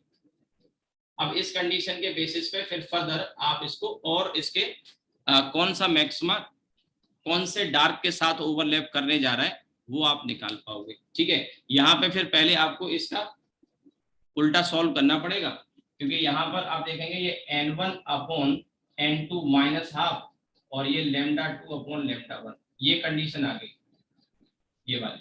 ठीक है, तो पहले ये रेशियो निकाल लो। फॉर एग्जांपल मान के चलो वही 400 600 वाली कंडीशन यहाँ पे ले लेते, यहाँ पे। ठीक है, 400 एंड 600, तो वो कंडीशन आपको फिर देखनी पड़ेगी, ध्यान रहे ना। उसी जैसे मान के चलिए ये n1 की और n2 की वैल्यू हमें पता करनी है, तो यहाँ पे आपको क्या करना होगा, पहले यहाँ पे हमको ये वैल्यू मान लो 600 और ये 400, तो 3/2 रेशियो आ गया। कितना आ गया, 3/2 रेशियो। जस्ट एक एग्जांपल देके समझा रहा हूँ। तो n1 upon n2 minus half, ये आपका 3/2 आ गया। फिर अगली वैल्यू 6/4 आ जाएगी, इसकी अगली वैल्यू, ऐसे करके हमें वैल्यू मिलती जाएंगी और फिर वो वैल्यू आ जाएगी 9/6 एंड सो ऑन। इस तरह से कुछ वैल्यूज हमें यहाँ मिलेंगी। अब इनको आगे फर्दर हमें सेटिस्फाई करके देखना पड़ेगा। और मैंने कहा जैसे 600 400, तो जरूरी नहीं कि 600 400 की ऐसी कोई ओवरलैपिंग की पॉसिबिलिटी बने, वो वहां पे आपको देगा ही इस तरह का कि जिसमें पॉसिबिलिटी बने। क्योंकि देखो पिछले वाले में तो आसान था, यहाँ इतना आसान नहीं होगा। आसान इसलिए नहीं होगा क्योंकि अगर इसको आप थोड़ा सा और बेटर करो, जैसे ये 2 का फैक्टर आ रहा है तो इसको -1/2 आ जाएगा। ठीक है, हाफ है तो ये 2 आ जाएगा और ये 2 इधर चला जाएगा। अब आपको एक बात समझनी होगी, यहाँ पर एक चीज गौर करनी होगी। जैसे मैंने कहा कि 600 और 400, मैंने क्यों ऐसा किया इसको वहां से सिंप्लीफाई करके कि 600 400 के केस में ऐसी पॉसिबिलिटी आनी नहीं है। उसका कारण ये है कि ऊपर जो नंबर आएगा ये हर हाल में इवन टाइप का आएगा। जैसे ये इवन आ रहा है ना, ऊपर तो इवन टाइप का आएगा और नीचे अगर आप नोटिस करो तो नीचे कैसा आ रहा है, ऑड टाइप का आ रहा है। कैसा आ रहा है, ऑड टाइप का आ रहा है। राइट, अब ऑड इसमें तो कहीं आ ही नहीं रहा, ये 4 6 8, क्योंकि हमने जो वेवलेंथ ली थी वो वेवलेंथ क्या ली थी, हमने ली थी 600 और 400, मतलब 400 और 600। लेकिन उल्टा कर दो, उसको उल्टा कर दो तो पॉसिबिलिटी बन जाएगी। जैसे मेरे कहने का मतलब है कि अगर मान के चलिए λ1 600 है, λ1 600 है और ये 400 है, अगर उल्टा है, मैंने कहा ना हर वैल्यू के लिए पॉसिबल ओवरलैपिंग होगी, ऐसा जरूरी नहीं है। क्योंकि ये जो रेशियो है, ये रेशियो में जो हाफ था, हाफ का 2 मल्टीप्लाई किया और वो 2 को ऊपर लिया, तो ऊपर का जो नंबर है ये तो क्या बन गया आपका, इवन बन गया हर हाल में, और ये पक्का ऑड बनेगा। तो जो रेशियो आएंगे वो एक्सेप्टेबल होंगे ऑड में। तो अब अगर आप करना ही चाहते हो, अभी भी कंफ्यूजन अगर आपका दूर नहीं हुआ है, तो यहाँ मुझे लिखना होगा लेट, इसी के आगे, इसी के आगे फिर आप ये लिख लेना, इसी के आगे, या फिर आप इसको पहले यहाँ पे 2n1 और 2n2 minus 1 equals to lambda upon this, ये लिख लो। और अब इसके बाद ये जो मैंने लिखा है ना यहाँ पे लिखो, इसके बाद इधर छोड़ो, इसको लिखो। ठीक है, तो ये वाली जो वैल्यू है, ये वाली वैल्यू ये क्या होगी, हर हाल में 2 है ना, 2 का मल्टीप्लाई, तो ये पक्का इवन ही आनी है और ये पक्का ऑड ही आनी है।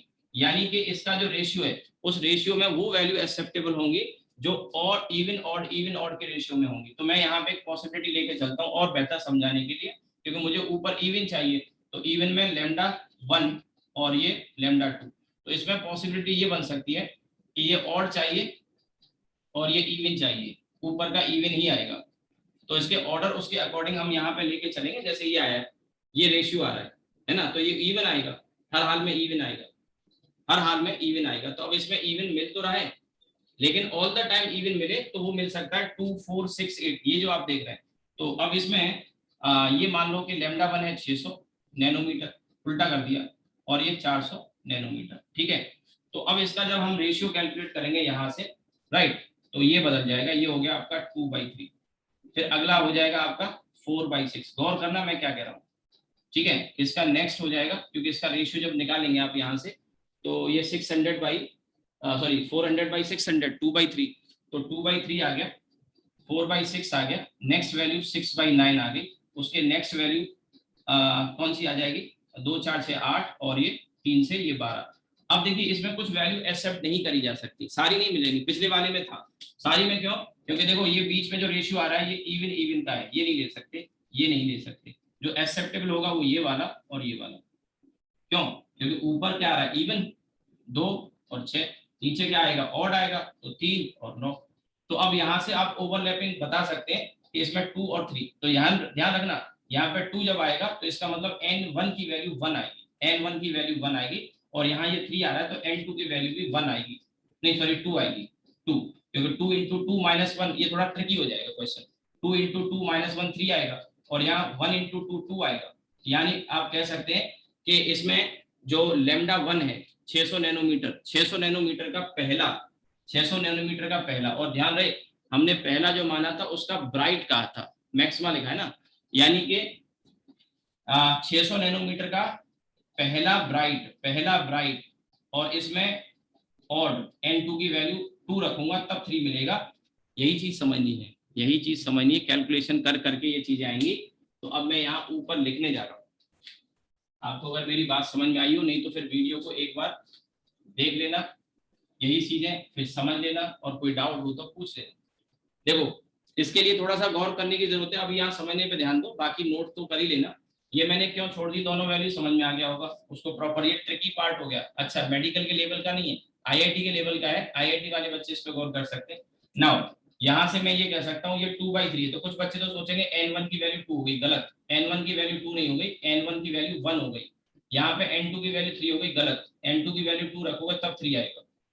इसी तरह से अगले में 6 चाहिए तो यहाँ n1 की वैल्यू 3 रखेंगे, यहाँ 9 चाहिए तो यहाँ n2 की वैल्यू 5 रखेंगे, आप समझ रहे हो ना मेरी, 9 वैल्यू चाहिए तो 9 के 5 रखेंगे, यानी इसका 3 और इसका 5 ओवरलैप करेगा। इसी तरह से और अगली वैल्यू अगर हम यहाँ देखना चाहते हैं तो 2 6 8 और अगला फिर ये 10 आ जाएगा और यहाँ पे 15 आ जाएगा, तो ये वैल्यू एक्सेप्टेबल है। तो 10 का मतलब है ये 5 और यहाँ 15 तब आएगा जब यहाँ पे 7 नहीं 8 आएगा, क्योंकि 8 और 2 16 -1, ठीक है। तो अब मैं यहाँ पे लिखूंगा मैक्सिमा, या मैं कहूँ इसमें maxima, following maxima of maxima, इसका है ना n1 मैक्सिमा, और कौन से कलर का है 600 nano, following maxima of 600 nanometre, ठीक है। अब कौन कौन से, यहाँ पे 2 चाहिए तो 1 रखूंगा मैं, तो 1, ठीक है 1, ठीक है। और इसके बाद मुझे 6 चाहिए तो मैं 3 रखूंगा, फिर मुझे 10 चाहिए तो 5 रखूंगा, and so on, will overlap with following maxima नहीं सॉरी मिनिमा ऑफ, ठीक है, मिनिमा ऑफ 400 नैनोमीटर, 400 नैनोमीटर। तो अब यहाँ पे n2 की वैल्यू, अब मुझे 3 चाहिए तो मुझे यहाँ 2 रखना पड़ेगा, तो 2, यानी फर्स्ट सेकंड के साथ करेगा, लेकिन फर्स्ट डार्क, इसे मैं फर्स्ट ब्राइट कह सकता हूँ, फर्स्ट ब्राइट और ये सेकंड डार्क। अब आपको शायद चीजें समझ में आ रही होंगी, लेकिन टाइम लगेगा इन चीजों को। 6 है तो 6 तब आएगा जब यहाँ थर्ड था, तो ये थर्ड ब्राइट हो गया, ऐसे भी लिख देते थोड़ा सा और क्लियर हो जाएगा। और यहाँ पे मुझे 9 चाहिए तो 9 के लिए यहाँ 5 रखना पड़ेगा, 5 2 10 -1, तो अब इसे फिफ्थ डार्क के साथ ओवरलैप करेगा, ये इसके साथ करेगा, ये इसके साथ ओवरलैप करेगा, और ये फिफ्थ ब्राइट फिर किसके साथ करेगा, ठीक है। तो फिफ्थ ब्राइट यहाँ पे 15 चाहिए, तो 15 कब आएगा जब n की वैल्यू 8 होगी, ठीक है। तो ये यहाँ पे 8 डार्क। अब आप देखिए कुछ पैटर्न हमें अच्छा सा नहीं मिल रहा है, आप एक चीज और नोटिस करिए, यहाँ 1 3 5 7 यहाँ तो और चल रहा है, लेकिन यहाँ पैटर्न आप देखिए 2 आया, 2 के बाद 5 आया, 5 के बाद 8 आया, तो पैटर्न थोड़ा सा डिफरेंट है। बट आप एक चीज का अंदाजा लगा सकते हैं अगर चाहो तो, कि यहाँ तो ऑड में चल रहा है, 1 3 5 7 2 2 के डिफरेंस से चल रहा है पैटर्न इस पर्टिकुलर केस में, और यहाँ 2 3 और 3 8, तो हो सकता है अगला 11 आए, लेकिन उसको पहले चेक करना पड़ेगा। इसमें अगली जो वैल्यू आएगी वो तो आ जाएगी आपकी 12 बाई यहाँ पे कितना आ गया 18, तो 12 बाई 18 दोनों इवन हो गए, वो चलेगा नहीं। उसके बाद नेक्स्ट आएगी आपकी 15 और यहाँ पे 21 है ना, 21, तो 15 जब आप लिखेंगे तो सॉरी 15 नहीं 12 14 14, तो 14 और ये 21, ठीक है 15 18 21, हाँ ये 21। तो अब यहाँ पे इसके बाद नेक्स्ट जो आएगा वो आपका 7th ब्राइट आ जाएगा, और इसमें अगर आप लिखोगे तो अब 21 चाहिए, तो 21 कब आएगा जब यहाँ 11 रखेंगे, 11 2 जा 22 -1, तो फिर ये 11th डार्क आ जाएगा, है ना। तो अब आप पैटर्न नोटिस कर सकते हैं 3 3 का अंतर यहाँ आ रहा है और 2 2 का अंतर यहाँ आ रहा है, लेकिन ये कोई स्टैंडर्ड नहीं है, मैंने एक पर्टिकुलर एग्जांपल लेके समझाया, क्योंकि अगर मैं यहीं छोड़ देता, यहाँ छोड़ देता ना, मैं गारंटी दे रहा हूँ आप एक भी क्वेश्चन कर नहीं पाते इसके बाद, क्योंकि फॉर्मूला ही फॉर्मूला रह जाता आपके पास। हाँ, क्वेश्चन अगर कंडीशन पे आ गया कि ये कंडीशन क्या होगी, तो इतना निकाल के आप छोड़ सकते थे, वो आंसर आपका चल जाता, लेकिन इसके आगे अगर एक स्टेप अगर गया तो आप इसके आगे सॉल्व नहीं कर पाते बिना एग्जाम्पल। अभी एग्जाम्पल लिया तो आई होप कि आपको समझ में शायद आया होगा, ठीक है।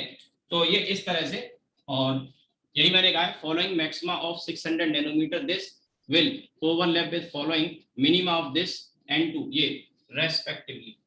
काफी डिटेल में मैंने बता दिया, आई होप कि आपको ये क्लियर हो गया होगा। और फिर एक बार इसको नोट करके चाहो तो फिर से दोबारा से वीडियो को देख लेना तो और क्लियर हो जाएगा, ठीक है। तो अभी ये इंटरफेरेंस मेरी तरफ से यहाँ पे कंप्लीट हो गया। इसी तरह से फिर अब केस 2 है ना, केस 3 हम डार्क के ओवरलैपिंग के लिए भी बना सकते हैं, वो आपके लिए छोड़ता हूँ, बट ये पक्का है कि ये डार्क में ऐसे लिखा है, तो इधर फिर क्या आएगा आपको आइडिया तो लगी गया होगा। डार्क की ओवरलैपिंग का आइडिया क्या है कि यहाँ पे n1 नहीं n1 -12 इंटू λ1। आई होप कि आपको पॉइंट समझ में आ गया, करके देखिएगा। उम्मीद है अगर ये समझे होगे ना तो आगे भी कर लोगे। जैसे ये लिखा n2 -12 डार्क के लिए, तो इधर भी लिखेंगे n1 -12 इंटू λ1, ठीक। तो आप इसको कर लो, ये मैंने काफी डीप में डिटेल में बताया, और ये कॉन्सेप्ट आपको मिलेंगे नहीं मिलेंगे, आप चाहें तो सर्च कर लेना ऑनलाइन में, तो ये आप नोट कर लो।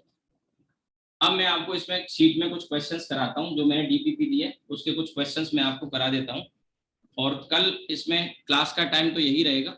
अभी बीच में 1-2 बार थोड़ा डिस्टर्ब होता है, क्योंकि कुछ ऐसे काम आ जाते हैं जिनकी वजह से मुझे थोड़ा क्लास को अननेसेसरीली चेंज करना पड़ता है, बट आपका क्लास का लॉस नहीं हो रहा। हाँ, टाइमिंग वगैरह का है, थोड़ा आगे पीछे हो जाती है, तो मैं मैसेज कर ही देता हूँ, 2-4 दिन की बात और, ठीक है।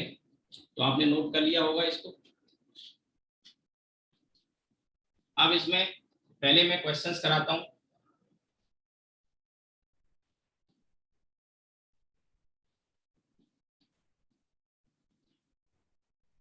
फिर कलर इन थिन फिल्म में कल पढ़ाऊंगा आपको, कलर इन थिन फिल्म, और वो लास्ट होगा। इसके बाद डिफ्रैक्शन पे आ जाएंगे, तो होपफुली कल हम डिफ्रैक्शन भी पढ़ लेंगे।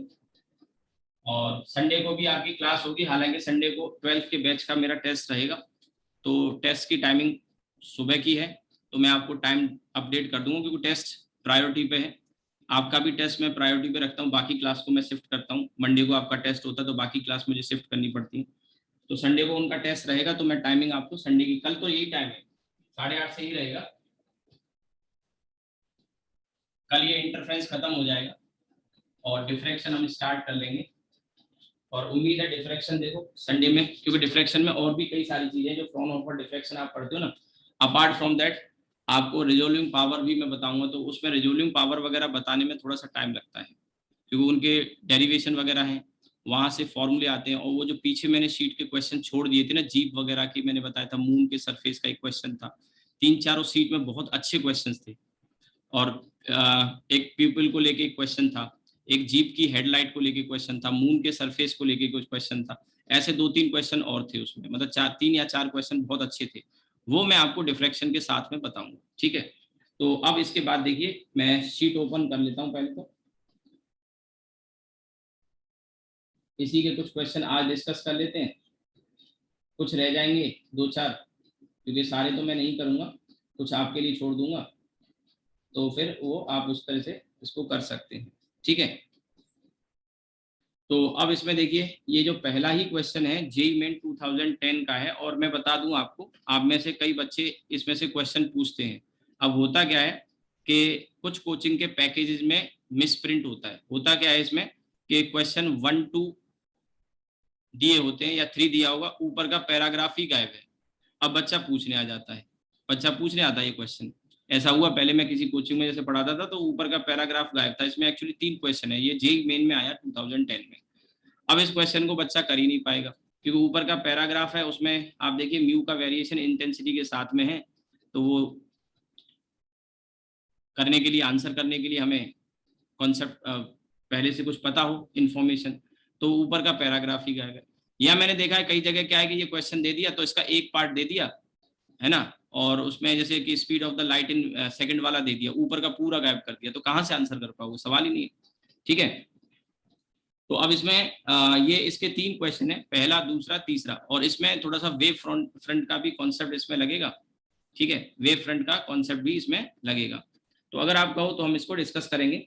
अब कह रहा है an initial parallel cylindrical beam is travelling in a medium और mu equals to mu naught plus mu naught I mu two I, where mu naught and mu 2 are positive constant and I is the intensity of the light beam. The intensity of the beam is decreasing with increasing radius. Radius बढ़ने के साथ में उसकी intensity कम हो रही है। तो अब देखो इस क्वेश्चन को करने के लिए थोड़ा सा आपको बहुत ध्यान से चीजों को समझना होगा।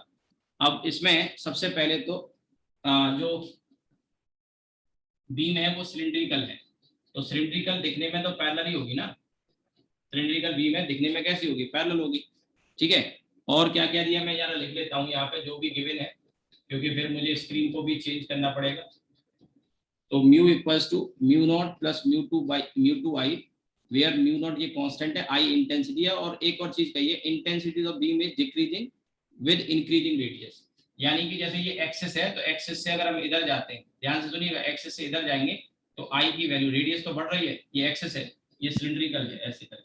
ठीक है, ये सिलिंड्रिकल बीम है, तो हम रेडियस इधर जाएंगे तो रेडियस बढ़ेगी, तो आई की वैल्यू डाउन हो रही है, कम हो रही है, आई की वैल्यू कम हो रही है, और आई कम होगा तो म्यू भी कम होगा, ऐसा कह सकते हैं, राइट।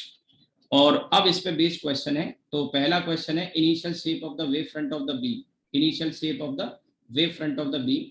तो अब आप देखिए, पहले ये मैं एक बार दिखा देता हूँ, म्यू की वैल्यू ये दे रखी है mu naught plus mu two I, और ये यहाँ पे रेडियस बढ़ रही है तो इंटेंसिटी कम हो रही है। तो सबसे पहला सवाल है वेव फ्रंट कैसा होगा। तो आपको कैसी बीम दिखाई दे रही है, पैरेलल है ना, पैरेलल बीम होती तो वेव फ्रंट कैसा होता, भैया पैरेलल ही होता है, पैरेलल बीम है तो वेव फ्रंट कैसा होगा, पैरेलल होगा। ठीक है, क्योंकि वेव का जो डायरेक्शन होता है, वेव का जो डायरेक्शन होता है, ठीक है, ये वेव फ्रंट उसके परपेंडिकुलर होता है। ठीक है, तो इसके परपेंडिकुलर ऐसे करके पैरेलल प्लेन वेव फ्रंट आ जाएंगे। तो इसका जो आंसर आप देखेंगे वो आंसर हो जाएगा कौन सा वाला, आंसर हो गया फर्स्ट वाला, ए, प्लेनर हो जाएगा। Initial shape of the wave front, initial कह रहा है, इनिशियल यानी शुरुआत में, और क्वेश्चन में कह रहा है कि ट्रेवल इन ए मीडियम, ठीक है, एक मीडियम में ट्रेवल कर रही है, तो शुरुआत में वेव फ्रंट कैसा होगा, तो शुरुआत में ऐसा होगा, बाद में हो सकता है शायद बदल रहा हो। फिर आगे कह रहा है speed of the light in the medium is, speed of the light in the medium is. अब स्पीड कैसे डिसाइड होती है, तो स्पीड का फॉर्मूला तो आप जानते हैं, v का फॉर्मूला होता है भैया c अपॉन म्यू। तो सिंपल सी बात है, जहां म्यू ज्यादा होगा, सिंपल सी बात है, जहां म्यू ज्यादा होगा वहां पर। ठीक है, तो अब इसमें ऑप्शन दे रखे हैं, जरा पढ़ लो, मैं स्क्रीन को फिर चेंज करूंगा। Maximum on the axis, minimum on the axis, same everywhere in the beam, directly proportional to intensity I. ठीक है, लेट्स सी। तो अब ये यहाँ पे देखिए, हमें ये पता है कि इंटेंसिटी कम होती जा रही है, तो यहाँ पे मैं कहूंगा यहाँ पे इंटेंसिटी मैक्सिमम है और यहाँ पे इंटेंसिटी मिनिमम होगी, वो बाहर जा रहे हैं।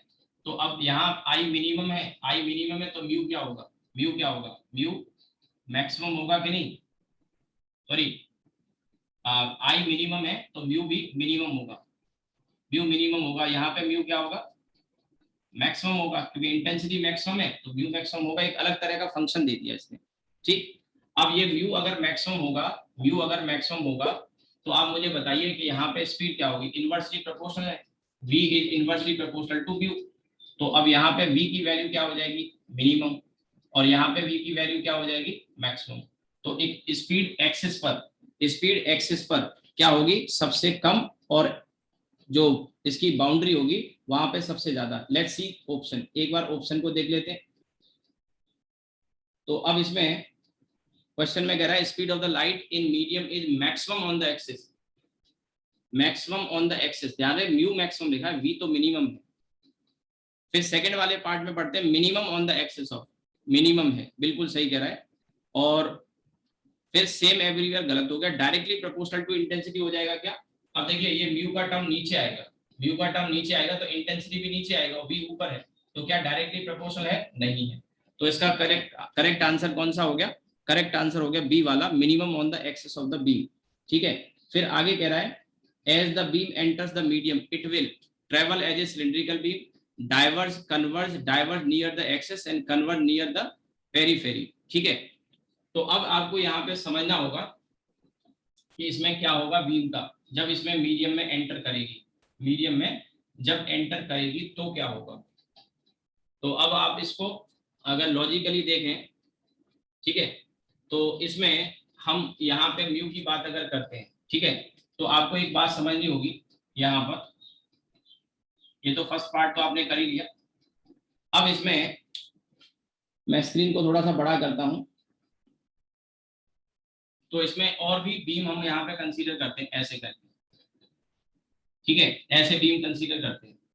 तो आप देखिए कि यहाँ पे म्यू की वैल्यू मैक्सिमम है, यहाँ पे म्यू सबसे ज्यादा है, तो नीचे से ऊपर जा रहे हैं, नीचे से ऊपर जा रहे हैं, ऊपर जा रहे हैं, तो म्यू कम हो रहा है, ध्यान दें। और ऐसे ही यहाँ पे भी म्यू कम होगा, यानी सबसे ज्यादा म्यू यहाँ पर है, गौर करना मैं जो कह रहा हूँ, यहाँ पे म्यू सबसे ज्यादा है, इधर भी कम हो रहा है, इधर भी कम हो रहा है। अब सोचिए कि अगर कोई बीम ऐसे करके आती है, तो ये इसी सरफेस को, ये बाउंड्री ऐसे बन गई ना, मीडियम की बाउंड्री ऐसे बन गई इस तरह से, ठीक है। और इसमें अगर ऐसे करके बना देता तो थोड़ा फील ऐसा आएगा कि यहाँ पे म्यू की वैल्यू सबसे ज्यादा है, म्यू मैक्सिमम, लाइन की लंबाई से रिलेट कर लो, और यहाँ पे म्यू की वैल्यू सबसे कम है। अब अगर कोई बीम ऐसे आती है तो मैं कहूंगा angle of incidence, angle of incidence 90 है कि नहीं है, एंगल ऑफ इंसिडेंस 90 है। ये इधर का मीडियम रेयर है, और जैसे नीचे जाएंगे तो डेंसर होता जा रहा है, एक्सिस तक, एक्सिस तक डेंसर होगा, और एक्सिस से फिर इधर आएंगे फिर रेयर होगा। तो कोई बीम अगर यहाँ ऐसे आ रही है, ये बाउंड्री है, ध्यान रहे रेज नहीं है, ये बाउंड्री है, ऐसे करके म्यू की वैल्यू डिफरेंट है, तो यहाँ कोई बीम आएगी तो वो 90 के एंगल पे आएगी, तो उसका टीआईआर होगा कि नहीं होगा, तो टीआईआर होगा तो वो क्रिटिकल एंगल पे मुड़ जाएगी, और ऐसे मुड़ती ही चली जाएगी, क्योंकि और ज्यादा डेंसर की तरफ जा रही है, और ज्यादा डेंसर की तरफ जाएगी तो टुवार्ड द नॉर्मल बेंड होती जाएगी कि नहीं, टुवार्ड द नॉर्मल बेंड होती जाएगी।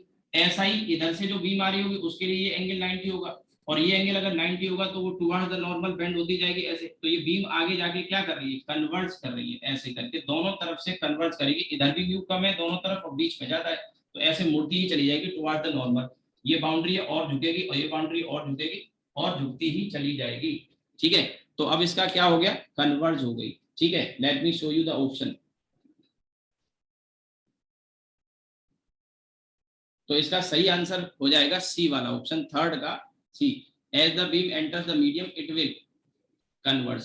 तो अच्छा सवाल है, ठीक है। सवाल ये नहीं है कि ये नीट में आएगा कि नहीं आएगा, सवाल ये है कि ये दोबारा से भी आ सकता है इस तरह के कॉन्सेप्ट का, और मेन है कि आपको इस तरह के क्वेश्चन को हैंडल करने का तरीका पता होना चाहिए। 3 क्वेश्चन है, इनमें से कोई भी एक क्वेश्चन यही पैराग्राफ टाइप का बना के, और 3 में से एक पार्ट फिर से पूछ लेगा, नीट में ही पूछ लेगा, और उसमें बस सिंपल लॉजिक होगा। आप देखिए कैलकुलेशन के नाम पे यहाँ कुछ भी नहीं है, आप अगर देखें तो कैलकुलेशन के नाम पे कुछ है, कुछ भी नहीं है, लेकिन क्वेश्चन 3 थे और तीनों में लॉजिक ही तो मेन था सबसे, ठीक।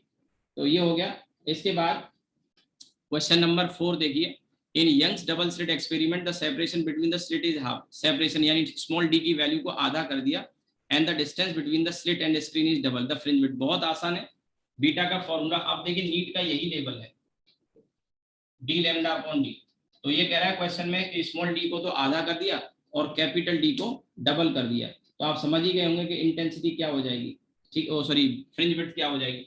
तो इसको तो डबल करने की कह रहा है, तो यहाँ 2 का फैक्टर आ जाएगा, और d/2, तो ये 2 भी ऊपर चला जाएगा तो 4 का फैक्टर आ जाएगा, तो जो बीटा डैश है वो पुराने वाले से 4 गुना हो गया, यानी क्वाड्रपल हो गया या 4 टाइम्स हो गया। सिंपल क्वेश्चन नीट का। तो मैंने तो आपको बहुत अच्छे लेवल पे पढ़ा दिया है, ये सब चीजें तो आसान है, इजीली कर सकते हो, कॉन्फिडेंस भी होगा। ठीक है, तो इसका सही आंसर हो गया डी वाला ऑप्शन हो जाएगा। 2020 यानी लास्ट ईयर का ही क्वेश्चन है, और लास्ट ईयर से ही ऐसे सवाल आए हैं चिरकुट लेवल के।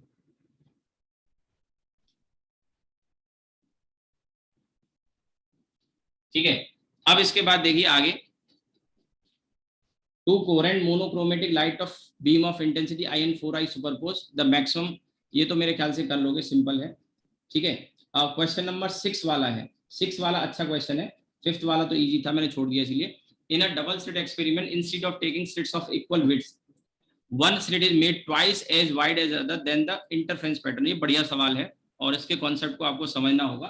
तो देखिए, एक इंटेंसिटी दोनों की आई आई है, ठीक है, स्लिट की विड्थ पहले बराबर थी डब्ल्यू डब्ल्यू, तो यहाँ से मिलने वाली इंटेंसिटी आई और आई है। ठीक है, ऑप्शन हम बाद में देखेंगे, पहले मैं कॉन्सेप्ट समझाता हूँ। ये अच्छा सवाल है।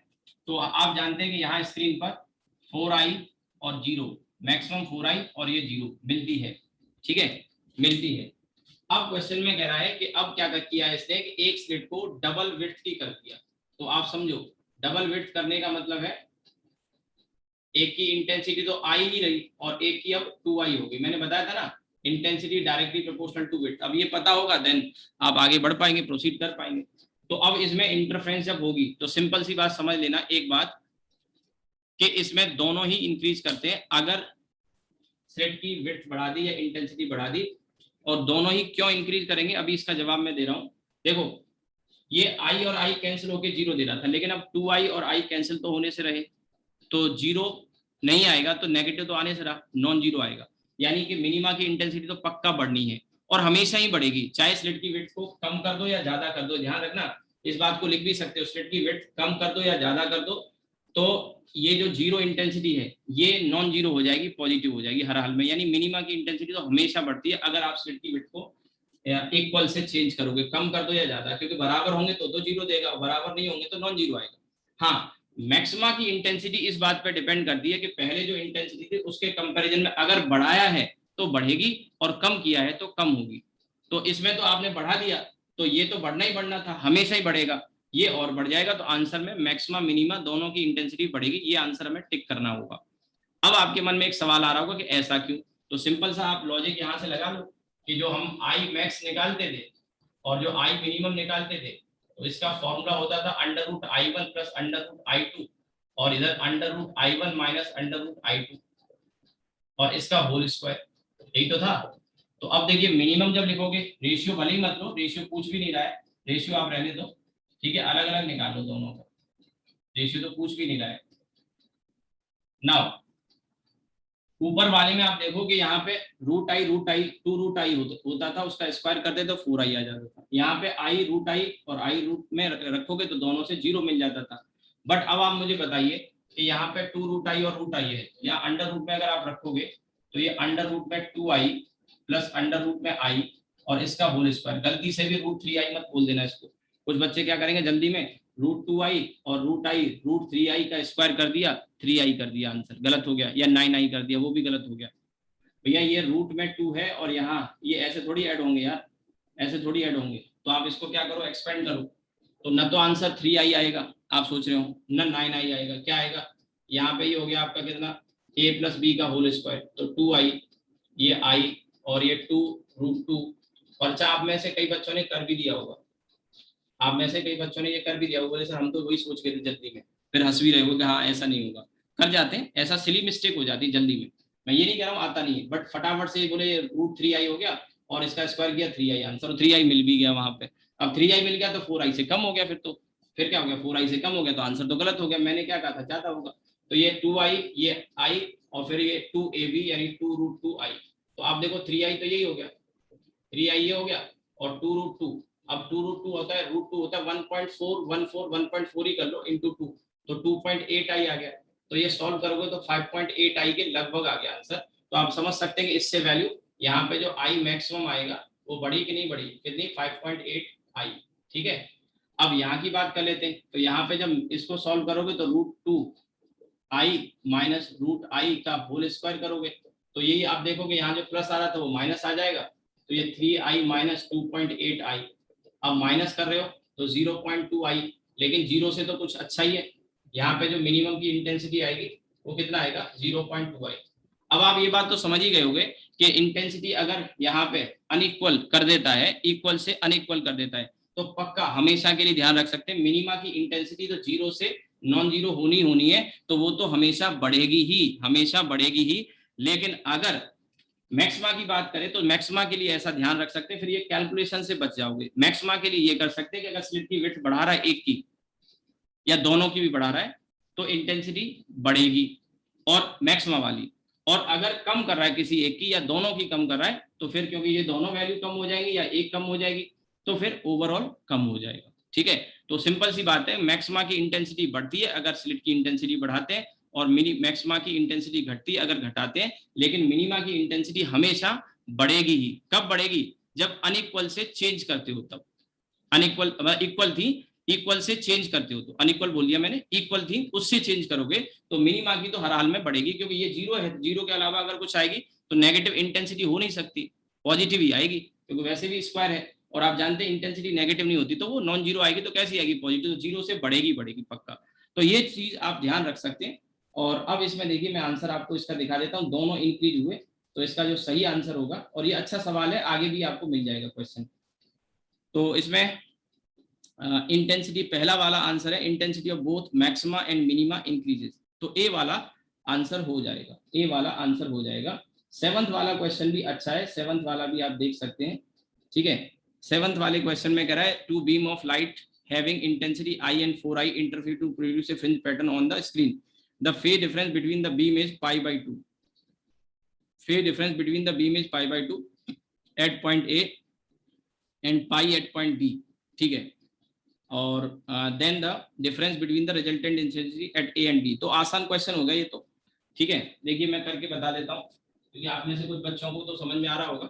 शीट आपको मिली गई है, अच्छे क्वेश्चन है, इस शीट को थॉरोली आपको लगाना है। अभी इसी तरह से मैं डिफ्रैक्शन की शीट भी आपको दे दूंगा। सारे क्वेश्चन लिमिटेड जरूर है लेकिन अच्छे क्वेश्चन है। और इसमें ये कह रहा है दो बी में इनकी इंटेंसिटी आई और 4i, आई एंड 4i, और ये दोनों मिलती है 2 पॉइंट पे, एक ए पर मिल रही है एक बार, और ऐसे ही एक बार बी पे मिल रही है। ठीक है, तो यहाँ पे इंटेंसिटी पूछ रहा है, अब ए पर जब मिल रही है तो इनके बीच में जो फेज डिफरेंस है वो π/2 है। ठीक है, फेज डिफरेंस कितना है, π/2 है, और यहाँ पे फेज डिफरेंस कितना है, पाई। ठीक है, तो pi at B, then the difference between the resultant intensity at A and B is. ठीक है, ए और बी पर रिजल्टेंट इंटेंसिटी बतानी है। ठीक, तो अब इसके लिए सिंपल सा आपको कैलकुलेशन करनी है, कोई हाई फाई तो कुछ है नहीं। इंटेंसिटी का फॉर्मूला आप जानते हैं, आई आर का फॉर्मूला होता था I1 + I2 + 2√I1I2 और cos फाई, ये फॉर्मूला यूज करना है। यहाँ पे जो बीम मिली उनमें π/2 का है तो cos फाई तो जीरो हो जाएगा, ये टर्म ही जीरो हो गया, तो I और 4i मिलके 5i, तो ये आंसर आ गया। ठीक है, यहाँ पे पाई कह रहा है तो यहाँ पे जब निकालेंगे इसे लेट मी से आई है, इसे आई भी कह देता हूँ, तो 5i तो आई जाएगा यहाँ पे, और यहाँ पे cos पाई माइनस में आएगा, माइनस में, तो ये माइनस का 2√4i और i, 4i² हो गया, तो ये 2i आ गया, तो ये आ गया आपका 5i माइनस 2i बाहर आके 4i हो गया, तो ये बचा i। तो अब ये एक 5i हो गया और एक i हो गया, इनका रेशियो पूछ रहा था, तो 5i और i, सिंपल है। ठीक है, सिंपल है।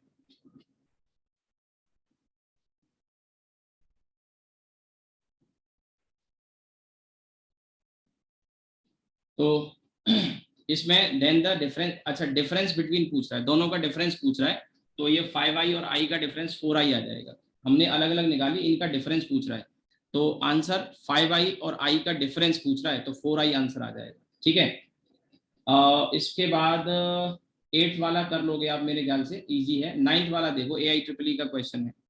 ठीक है, और इसमें कह रहा है at 2 point P and Q on the screen, double slit experience waves from S1 S2 have a path difference of 0 and λ/2 respectively। ठीक है, और द रेशियो, ये बिल्कुल पीछे वाला जो क्वेश्चन अभी मैंने कराया है उसी के जैसा हो गया। यहाँ पाथ डिफरेंस दिया है, आपको फेज निकालना होगा, तो मैंने क्या बताया था, इसी में क्या करूँ, अब जैसे पाथ डिफरेंस 0 दे रखा है, आप स्क्रीन पे ही देखें 0 दे रखा है, तो पाथ डिफरेंस 0 है तो फेज डिफरेंस भी 0 आएगा। लेकिन जो पाथ डिफरेंस λ/4 दे रखा है, उसके लिए मैंने क्या बताया था, पार्ट डिफरेंस से फेज में जाना हो तो लेमडा को हटा के पाई को लगा के डबल कर दो, तो π/2 आ जाएगा, तो cos π/2 करोगे तो वो 0 आ जाएगा। ये वाला टर्म सेकंड वाला, तो मेरे ख्याल से तो आप इसको निकाल पाओगे, कोई मुश्किल नहीं है, इजी है। इसके बाद नेक्स्ट वाला क्वेश्चन भी AIEEE का है। इसमें कह रहा है in a Young's double slit experiment the two slits act as a coherent source of wave of equal amplitude A and lambda in other experiment with the same arrangement two slits are made of incoherent source. अच्छा ठीक है, तो इसमें अब question में कह रहा है इनकोहेरेंट का भी कॉन्सेप्ट बताया था, ठीक है, सिंपल क्वेश्चन है लेकिन अच्छा है, मेडिकल में भी आ सकता है, रिपीट हो सकता है। तो एक केस में कह रहा है कि इक्वल एम्पलीट्यूड मतलब इक्वल इंटेंसिटी की वेव है और कोहेरेंट सोर्स है। पहली सिचुएशन में क्या है, आप स्क्रीन पे ही देखें, क्वेश्चन को पढ़ें, स्क्रीन पे ही कोहेरेंट सोर्स है, राइट। तो वहां पे जो मैक्सिमम इंटेंसिटी आएगी वो 4i आएगी और मिनिमम कितनी आएगी 0, ये बात मैं पहले ही समझा चुका हूं। इसके बाद कह रहा है in another experiment with the same arrangement of two slits are made to act as incoherent source. अब इनकोहेरेंट में मैंने आपको बताया था सेम एम्पलीट्यूड यानी सेम इंटेंसिटी की है, if the intensity at the middle point of the screen, screen के मिडिल पॉइंट पे, यानी कि अगर इंटरफ्रेंस होती है तो वहां सेंट्रल ब्राइट बनेगा और इंटेंसिटी क्या होगी 4i। आप मेरी बात सुन लो, उसी से समझ में आ जाएगा, कैलकुलेशन की जरूरत नहीं, इतना कुछ पढ़ाने के बाद भी कैलकुलेशन करोगे तो कोई फायदा नहीं फिर पढ़ाने का, ठीक है। तो पहले वाले केस में मैक्सिमम इंटेंसिटी कितनी आ गई 4i, लेकिन जब इनकोहेरेंट थे तो मैंने कल ही समझाया था कि पूरी स्क्रीन पर यूनिफॉर्म इल्यूमिनेशन होगा, पूरी स्क्रीन पर यूनिफॉर्म इल्यूमिनेशन होगा।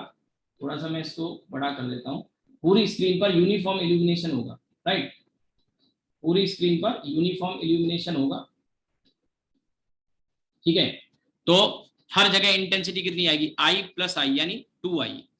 अब ये क्वेश्चन में कह रहा है कि इनका जो रेशियो आएगा, तो पहले वाले केस में जब कोहेरेंट सोर्स है तब तो रेशियो कितना था, तब रेशियो कितना था 4i, और जब इनकोहेरेंट हो गए सेम एम्पलीट्यूड का मतलब सेम इंटेंसिटी तो 2i आएगा। अब ये कह रहा है पहले केस में मिडिल पॉइंट पर यानी सेंट्रल ब्राइट पर, सेंटर पे 4i बन रही है और दूसरे वाले में 2i, इनका रेशियो पूछ रहा है, तो 4i और 2i का रेशियो 2 आ गया, answer will be B, second वाला। कैलकुलेट नहीं करना है, कैलकुलेशन की जरूरत नहीं है। 11th वाला क्वेश्चन आसान है, कर लोगे, ठीक है। इसके बाद नेक्स्ट वाला देखिए, क्वेश्चन नंबर 12। क्वेश्चन नंबर 12 में कह रहा है Young's double slit experiment the slits are 2 millimetre apart and illuminated by the photons of two wavelength. अब यहाँ फोटॉन्स की वेवलेंथ दे दी है ये, at what minimum distance from the common central bright fringe on the screen 2 metre from the slit will a bright fringe from one interference pattern will coincide with the bright fringe from the other. अभी ये देखो overlapping का concept आ गया, किसका आ गया, overlapping का। तो n1 lambda 1 equals to n2 lambda 2, याद आया, अभी बताया था मैंने आपको वही, और नीट में आया 2013 में क्वेश्चन, तो कॉन्सेप्ट ऑफ ओवरलैपिंग इसमें लगा सकते हैं। तो आप सबसे पहले देखो एक 12,000 है और एक 10,000 है ना, तो इनका जो रेशियो होगा वो 6:5 आ गया, ऐसे ही कर लो यार, ये ऐसे ही हो जाएगा, सिंपल ऐसे ही हो जाएगा। तो एक का 12,000 है, एक का 10 है, तो 6:5 का रेशियो हो गया। और हमने देखा मैक्सिमा की ओवरलैपिंग में जो ऑर्डर आता है वो इनवर्स में आता है, तो जो 6:5 का रेशियो है उनके ऑर्डर क्या आएंगे, यानी 12,000 वाले का तो फिफ्थ वाला, 12,000 वाले का फिफ्थ वाला और 10,000 वाले का सिक्स्थ वाला ओवरलैप करेगा, यानी कि 12,000 का 5 बीटा और इधर से 10,000 का 6 बीटा बराबर होंगे x की वैल्यू। तो x आ गया आपका एक में, पहले में 5 बीटा 1 और x की वैल्यू दूसरे में 6 बीटा 2, और वो डिस्टेंस ही पूछ रहा है यानी x डिमांड कर रहा है। अब x या तो 5 बीटा 1 निकाल लो या 6 बीटा 2 निकाल लो। बीटा 1 बीटा 2 के लिए आपको डी और लैम्डा दे रखे, तो मेरे ख्याल से तो कर ही लोगे, कोई मुश्किल नहीं है, ठीक है। क्वेश्चन नंबर 13 में कह रहा है Young's double slit experiment carried out with the light of this, the distance between the two slit is this, screen is this, the central maxima is at this, the third maximum will be equal to, मेरे ख्याल से निकाल लोगे, कोई मुश्किल नहीं है, easy है। चलो आगे बढ़ते हैं, ये तो कर ही लोगे। आगे कह रहा है इंटरफेरेंस इज पॉसिबल, 15 वाला क्वेश्चन देखो, 15 वाला, interference is possible in light wave only, sound wave only, both light and sound. Easy है, साउंड में भी पढ़ा था, लाइट में भी पढ़ा था, ठीक है। इसके बाद अगला वाला 16 वाला देखना ना, मैं ये बताना चाहूंगा 16 वाला ग्लास प्लेट की थिकनेस वाला है, कर लोगे, मैंने इतना कुछ समझा है। आप 17 वाला क्वेश्चन देखें, 17 वाले में इसमें ये IIT का क्वेश्चन है और अच्छा सवाल है, थोड़ा ट्रिकी भी है और इसमें बच्चे अटक जाते हैं, IIT वाले भी, मेडिकल के बच्चे को तो और दिक्कत होती है। क्वेश्चन में क्या कह रहा है, in adjacent diagram CP represent a wave front and AO and BP represent a wave front and AO and BP the corresponding two rays, ठीक है। Find the condition on theta for the constructive interference at P between the रे BP and refracted रे OP. ठीक है, अब देखिए जो बच्चा ये सोच रहा है कि ये वाईडीएससी का क्वेश्चन है, तो वाईडीएससी तो है नहीं भैया। यहाँ पे आपको बेसिक चीजें समझनी होंगी, जो इंटरफेरेंस में सारा खेल पाथ डिफरेंस का होता है, और ये क्या डिमांड कर रहा है, कंस्ट्रक्टिव इंटरफेरेंस पी पे डिमांड कर रहा है। तो ऐसा नहीं चीजें आप सोचो कि हम फॉर्मूले रट के गए और क्वेश्चन हो जाएंगे, तो इतना आसान तो नहीं है। बेसिक चीजें आपको समझनी होंगी, कंसेप्ट आपको सीखने होंगे। तो मैं यहाँ फिगर बनाता हूँ, फिर स्क्रीन को बड़ा करूंगा। पहले फिगर बना लेते हो जो नेसेसरी। अच्छा सवाल है ये, और इसमें देखिए कॉन्सेप्ट को आपको समझना होगा, इसीलिए मैंने रखे भी कोई क्वेश्चन है। ये बहुत पुराने पुराने भी क्वेश्चन आपको मिल सकते हैं, लेकिन कॉन्सेप्ट इनमें बहुत अच्छे हैं। ठीक है, ये भी आईआईटी का क्वेश्चन है। तो यहाँ पे एक ये सरफेस दे रखा है, और यहाँ से बीम ऐसे टकरा के और ऐसे जाके मिलती है किसी पॉइंट पर, और एक बीम यहाँ से डायरेक्ट आ रही है ऐसे करके। तो एक तो ये आ रही है, ठीक है, और इसमें ये ए ओ एक बीम है, और ये बी पी ये दूसरी बीम है। पी पॉइंट पे आके ये यहाँ से टकराती है और टकरा के यहाँ मिलती है, और एक लाइन ऐसे खींच दी है इसने। अच्छा ऐसे खींची है ये, इसे ये वेव फ्रंट बता रहा है। सीपी एक वेव फ्रंट है। क्वेश्चन को आप पढ़ते रहे, फिगर में अभी इसको जो बना रहा हूँ इसको थोड़ा जूम भी कर दूंगा। अच्छा ये जो डिस्टेंस दिया है ये वाला, ये डिस्टेंस ये आपको डी दे रखा है, और इसमें ये वाला जो एंगल है, ये वाला एंगल थीटा, और ये रिफ्लेक्शन हुआ है तो ये भी थीटा। ये जो सरफेस है रिजिड सरफेस, ठीक है। और कोई इंफॉर्मेशन इसमें अगर हो तो हम देख लेते हैं। और कोई नहीं, ये 90 का एंगल है क्योंकि वेव फ्रंट है, तो 90 का होगा, दोनों के परपेंडिकुलर होगा, और कोई इंफॉर्मेशन इसमें नहीं है। अब आगे कह रहा है, फिर एक बार क्वेश्चन को पढ़ लेते हैं क्योंकि स्क्रीन को मैं चेंज करूंगा। In the adjacent diagram, adjacent diagram ये है, CP represent wave front. CP ये वेव फ्रंट हो गया, दोनों के परपेंडिकुलर है, ठीक है। एओ और बीपी जो लाइन है जो पी पे मिल रही है, ये ऐसे जाके ऐसे मिल रही है, और ये ऐसे आ रही है, राइट।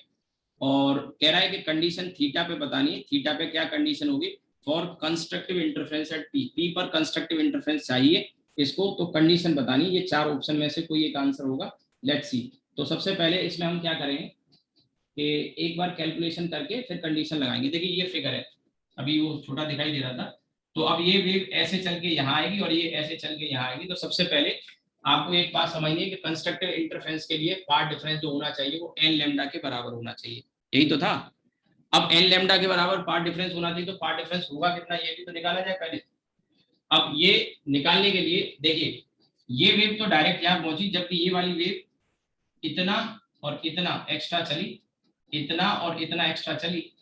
इसके अलावा अगर आप इतना ही कैलकुलेट कर लेते हैं, अब मेडिकल के बच्चे के लिए थोड़ा सा ट्रिकी भी हो जाता है, बट कोई बात नहीं, ऐसा मुश्किल भी नहीं कि नहीं कर सकते, निकालेंगे इसको भी। तो ये वाला और ये वाला अगर आप लेते हैं, यही एक्स्ट्रा पार्ट डिफरेंस को अगर एन लेमडा के बराबर कर दिया, तो आप बहुत बड़ी गलती कर रहे हैं। वो ये, क्योंकि मैंने आपको बताया था जब किसी बाउंड्री से रिफ्लेक्ट होती है डेंसर वाली से, क्योंकि ये रिजिड बाउंड्री है, तो मैंने अभी आपको लॉयड मिरर जब बता रहा था तब मैंने आपको बताया भी था, पीछे बताया होगा कि लैम्डा बाई 2 का, क्योंकि ये ट्रांसवर्स वेव है लाइट, तो लैम्डा बाई 2 का पाथ चेंज होता है और पाई का फेज चेंज होता है। किसका, पाई का फेज चेंज। अभी हम पाथ डिफरेंस की कंडीशन लगा रहे हैं, तो यहाँ लैम्डा बाई 2 का और एडिशनल चेंज आएगा।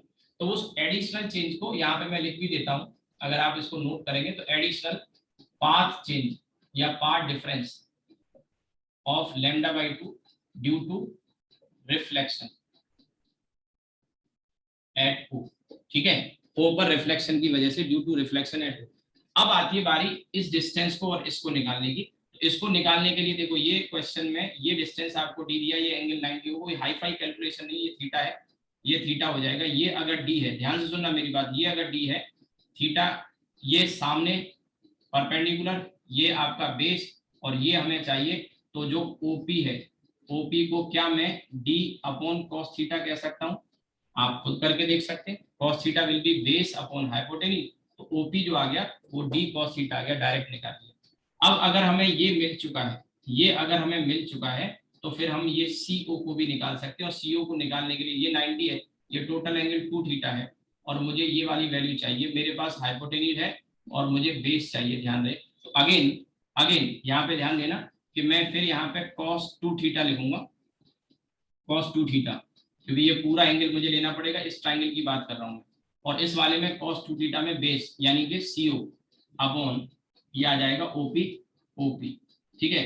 तो CO की वैल्यू कितनी आ गई, OP cos 2 थीटा, ठीक है, OP cos 2 थीटा। नाउ जो हम यहाँ पे पार्ट डिफरेंस निकालने जा रहे हैं वो कौन कौन सा, एक तो CO चला प्लस OP चला और प्लस λ/2, ये बराबर हुआ L लैम्डा के। ये है मेन कैलकुलेशन, टफ नहीं है। आप देखिए कि कोई भी एक ऐसी चीज नहीं है जो आपको मैंने नहीं पढ़ाई या आपको नहीं आती हो, बस आपको कॉन्फिडेंस नहीं है या आप इन कॉन्सेप्ट को लगाने से डरते हैं। और वो डरते इसलिए क्योंकि हमारी प्रैक्टिस नहीं होती। प्रैक्टिस करोगे तो कॉन्फिडेंस आएगा। यहाँ से आप यहाँ ये निकालिए, बेसिक कॉन्सेप्ट ये CO ये और ये भी मैं बता दिया। तो ऐसी कोई भी चीज आपको नहीं लग रही होगी जो हम नहीं जानते हैं। कंस्ट्रक्टिव के लिए, फॉर कंस्ट्रक्टिव इंटरफेरेंस, ठीक है, फॉर कंस्ट्रक्टिव इंटरफेरेंस, तो डेल्टा आ गया CO OP λ/2 N lambda, right. Now अब CO की वैल्यू मैं यहां से रख लेता हूं, तो this is OP cos 2 theta और फिर OP इज, OP को OP रहने देते हैं या इसको कॉमन ले लिया, OP cos थीटा प्लस 1 आ जाएगा, cos 2 थीटा प्लस 1। आपको समझ में आया? देखो CO को मैंने लिखा cos 2 थीटा था और ये बेस और ये हाइपोटेनिस, तो OP और OP कॉमन ले लिया तो cos 2 थीटा और प्लस 1 बचा और प्लस λ/2। चाहो तो इस λ/2 को, ये जो यहाँ आ रहा है इसको हम इधर ले जाते हैं और ये n-½ लैम्डा आ जाएगा, राइट। अब OP की वैल्यू और लिख लेते हैं, तो OP की वैल्यू भैया d cos थीटा। और देखिए ये 1 प्लस cos 2 थीटा का फॉर्मूला आप जानते होंगे। 1 प्लस cos 2 थीटा क्या होता है, पढ़ा है ना, cos square theta minus sine square theta, ठीक है। और इसमें आप इसको साइन स्क्वायर थीटा को मैंने पीछे बता दिया, फिर भी एक बार रिमाइंड करा रहा हूँ, 1 माइनस, ठीक है, cos स्क्वायर थीटा कर सकते हैं, तो ये 2 cos स्क्वायर थीटा -1 हो जाएगा। इस -1 को आप इधर ले आओ तो ये वैल्यू किसके बराबर आ गई, 2 cos स्क्वायर थीटा की, ठीक है। 2 cos स्क्वायर थीटा के इसमें से ये एक कट जाएगा, ठीक है, और इधर आ गया 2n-1 λ/2, ठीक है। हमको cos थीटा पे कंडीशन चाहिए तो cos थीटा को यही छोड़ सकता हूं मैं, cos थीटा को, और ये आ जाएगा d, और d नीचे आ जाएगा, ये 2n-1 λ/2d यानी 4d, ये कंडीशन आ गई। अब इसमें मिनिमम कंडीशन चाहिए तो n की वैल्यू हम क्या लिख सकते हैं इस केस में, n की वैल्यू हम 0 तो नहीं लिख सकते, नेगेटिव में जाएगा तो 1 ले लेते हैं। तो ये वैसे तो जनरल कंडीशन हो गई, बट cos थीटा में n = 1 रख देते हैं तो ये λ/4d, ये आपका एक रिजल्ट आ जाएगा। आई होप कि आपको समझ में आया हो। लेट्स सी द आंसर, फिर मैं आपको दिखाता हूँ, इसको सॉल्यूशन को नोट कर लेना। पहले एक बार आंसर देख लेते हैं, कोई ऐसा दिया भी है या नहीं दिया है, ठीक है। तो आप इसमें देखिए एक आंसर बी वाला cos थीटा λ/4d दिया है, cos थीटा λ/4d दिया है। और आंसर मैं आपको टैली भी करा देता हूँ एक बार, ये 17 था, आई थिंक क्वेश्चन 17 था, तो 17 में बी वाला आंसर आप देखिए, 17 का बी वाला आंसर है, ठीक है। ये कुछ क्वेश्चन है जेईई मेन वगैरह के दे रखे हैं। देखिए ये वाला क्वेश्चन था जिसकी मैं बात कर रहा था, ये 29 वाला भी देख लो, अभी उसका सॉल्यूशन मैं दिखा दूंगा। 29 वाला जरा पढ़ लो फटाफट से। इसी क्वेश्चन की मैं बात भी कर रहा था आपसे कि फ्रिंजेस की शेप कैसी होती है। यही वो क्वेश्चन है जिसमें मैंने कहा था सेमी सर्किल भी दिया है, कॉन्सेंट्रिक भी दिया है। ये जेईई मेन में आया है और आईआईटी में भी आ चुका है। आईआईटी वाला क्वेश्चन मैंने शायद इसमें डाला नहीं है, आईआईटी में भी आ चुका है इसी तरह का क्वेश्चन, ठीक है। 2 point source S1 and S2 are separated by a small distance d as shown in figure. The fringes obtained on screen will be. अब देखो यहाँ पे ध्यान रखना, आईआईटी में जो क्वेश्चन आया था, आईआईटी में वो क्वेश्चन मैंने आपको बताया था। मैं स्क्रीन जरा चेंज कर रहा हूँ, इसमें दोनों आंसर दिए हैं, सेमी सर्किल भी दिया है, कॉन्सेंट्रिक सर्किल भी दिया है, ध्यान देना। अच्छा क्वेश्चन, पहले इसको नोट कर लो, चलो इसको आप नोट कर लो। 2 मिनट और लूंगा, फिर आज की क्लास को यहीं रोकेंगे। कल इसको शीट को मैं कुछ और क्वेश्चंस बताऊंगा, आप भी लगा लेना, कोई अगर आपका डाउट हो पूछ सकते हो आप, ठीक है। इसमें अच्छे और ट्रिकी क्वेश्चन है, इजी नहीं है, बहुत अच्छी शीट है ओवरऑल।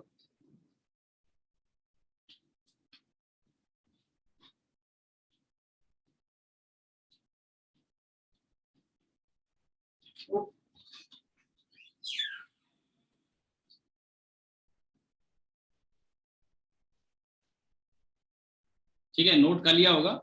अब इसमें देखिए आईआईटी का क्वेश्चन अलग था और ये जेईई मेन का क्वेश्चन है, ध्यान रखना। कल मैंने आपको जो बताया था क्लास में, तो वो ये बताया था कि नीचे का जो सरफेस था वहां से लाइट नहीं जा सकती थी। अब इसमें ऐसा कुछ कहा नहीं है क्वेश्चन में, ठीक है। तो अब यही लापरवाही होती है कि आईआईटी का क्वेश्चन जैसे हमने कर लिया, ये तो स्क्रीन है, ठीक है, और ये जो सोर्स है S1 और S2, अब दोनों क्वेश्चन में आपको बोल रहा हूँ ना, ये S1 S2 है। तो अब यहाँ पे लाइट ऐसे जब सुपरपोज करेगी तो स्क्रीन तो परपेंडिकुलर है, और ऐसे भी तो कर सकती है, नीचे भी तो जा सकती है। तो असल में यहाँ जो फ्रिंजेस बनेंगी वो कैसी बनेंगी, ऐसे सर्कुलर। और इसमें एक आंसर सेमी सर्कुलर भी दिया है। तो सही आंसर जो होगा, क्योंकि लाइट ऐसे भी जाएगी और ऐसे भी जाएगी, तो सही आंसर होगा कॉन्सेंट्रिक सर्किल जो दे रखा है इसमें, ठीक है, कॉन्सेंट्रिक सर्किल। पहले मैं आपको इसका आंसर दिखाता हूँ और फिर मैं अभी मैं आपको आईआईटी का वो वाला क्वेश्चन, हालांकि आईआईटी का क्वेश्चन जो आया था उसमें और भी पार्ट्स थे, बट एक पार्ट ये भी था जिसका आंसर सेमी सर्किल होगा, ध्यान रखना। वो क्वेश्चन मैं आपको भेज दूंगा क्लास के बाद में।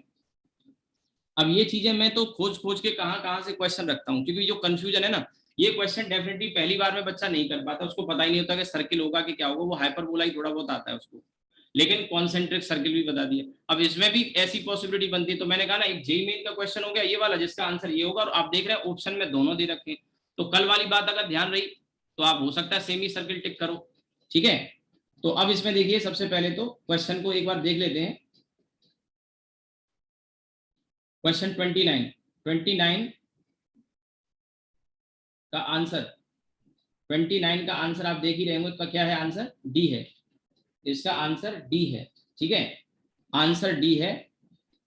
और एक बार वापस चलते हैं, क्या है, कॉन्सेंट्रिक सर्किल। अब अगर इसमें नीचे का सरफेस अगर ग्राउंड होता तो लाइट ऊपर ही जा पाती, ठीक है, ऊपर ही जा पाती। फिर से मैं एक बार स्क्रीन को चेंज करूंगा, ठीक है। मैं ये कह रहा हूँ आईआईटी, ये तो जेईई मेन का क्वेश्चन हो गया। आईआईटी एडवांस का क्वेश्चन क्या था, नीचे का जो सरफेस है उसमें इस तरह का बना रखा था, वो क्वेश्चन भी मैं शेयर कर दूंगा आपसे ऐसा। तो आप समझ सकते हैं कि नीचे तो लाइट आएगी नहीं, और नीचे नहीं लाइट आएगी तो फिर ये इतना ही बन पाएगा। तो अभी आप देखो, अगर यही चार ऑप्शन रख दिए जाते तो कॉन्सेंट्रिक सर्किल अगर आप टिक करते तो 100% गलत हो गया कि नहीं हो गया। फिर आपका आंसर क्या आता, सेमी सर्किल। अब इतना डिटेल में तो यार नहीं मिलेगा आपको, एक एक क्वेश्चन में ढूंढ ढूंढ के लाता हूँ कि कोई कंफ्यूजन ना रह जाए।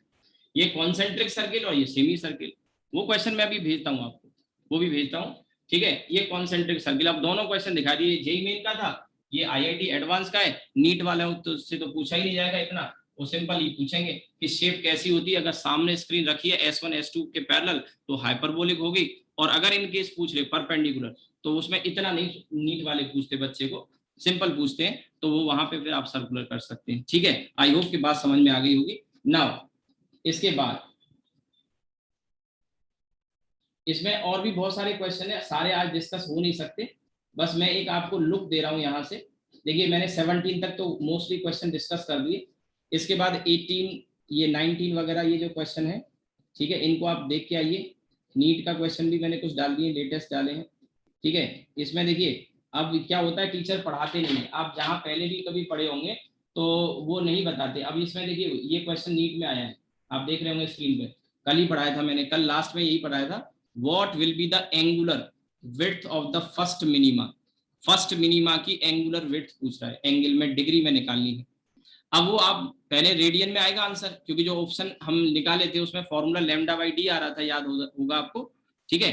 तो अब वहां से अगर आप देखो तो लैम्डा बाई डी जो आएगा वो रेडियन में आएगा, देन उसके बाद आप उसको डिग्री में बदल सकते हैं, लेकिन इसमें पहले से ही डिग्री में एक दे रखा है, कंपेरिजन करना है, बट आपको एंगुलर विड्थ का आइडिया ही नहीं है, तो फिर कहां से कर पाओगे, ठीक है।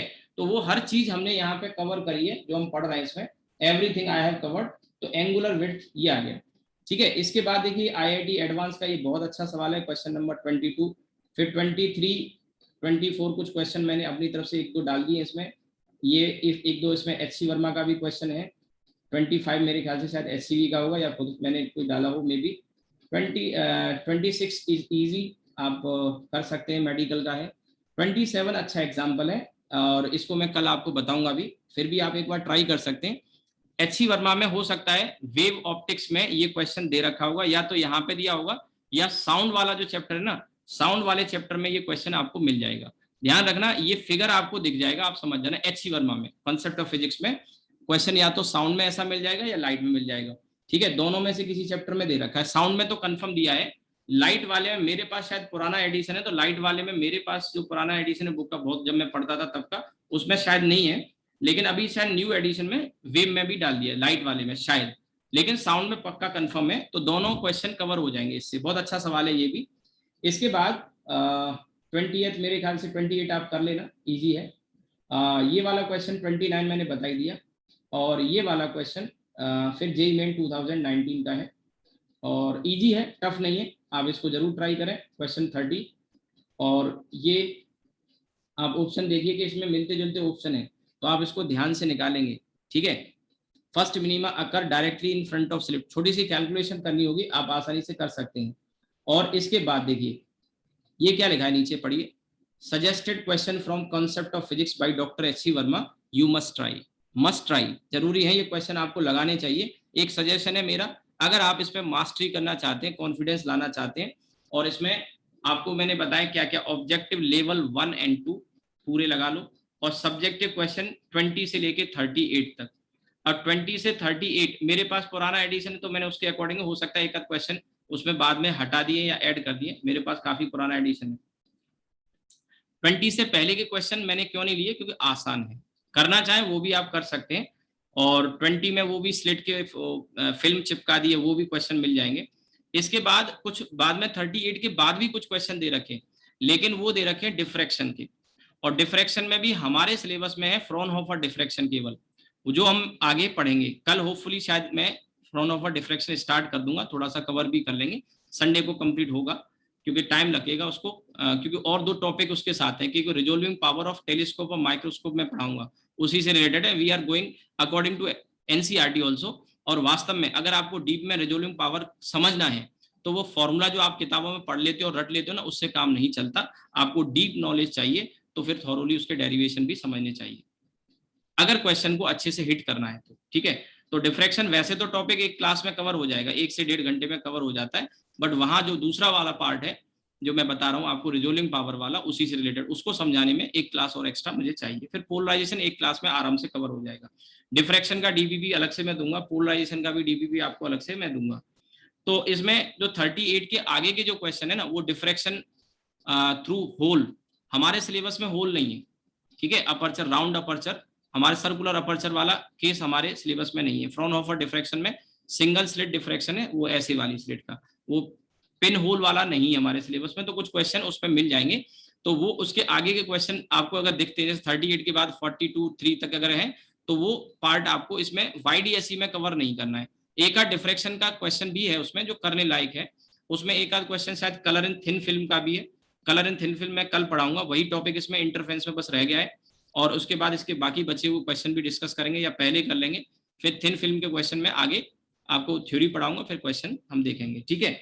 और ये फिर इसके आंसर दे ही रखें, ये आप आंसर देख सकते हैं, ठीक है। तो चलिए रुकते हैं, कल क्लास का टाइम यही रहेगा 8:30 से 10, ठीक है, 8:30 से 10 ही रहेगा, सेम टाइम। संडे का टाइम मुझे चेंज करना पड़ेगा क्योंकि टेस्ट है, तो मैं अपडेट कर दूंगा।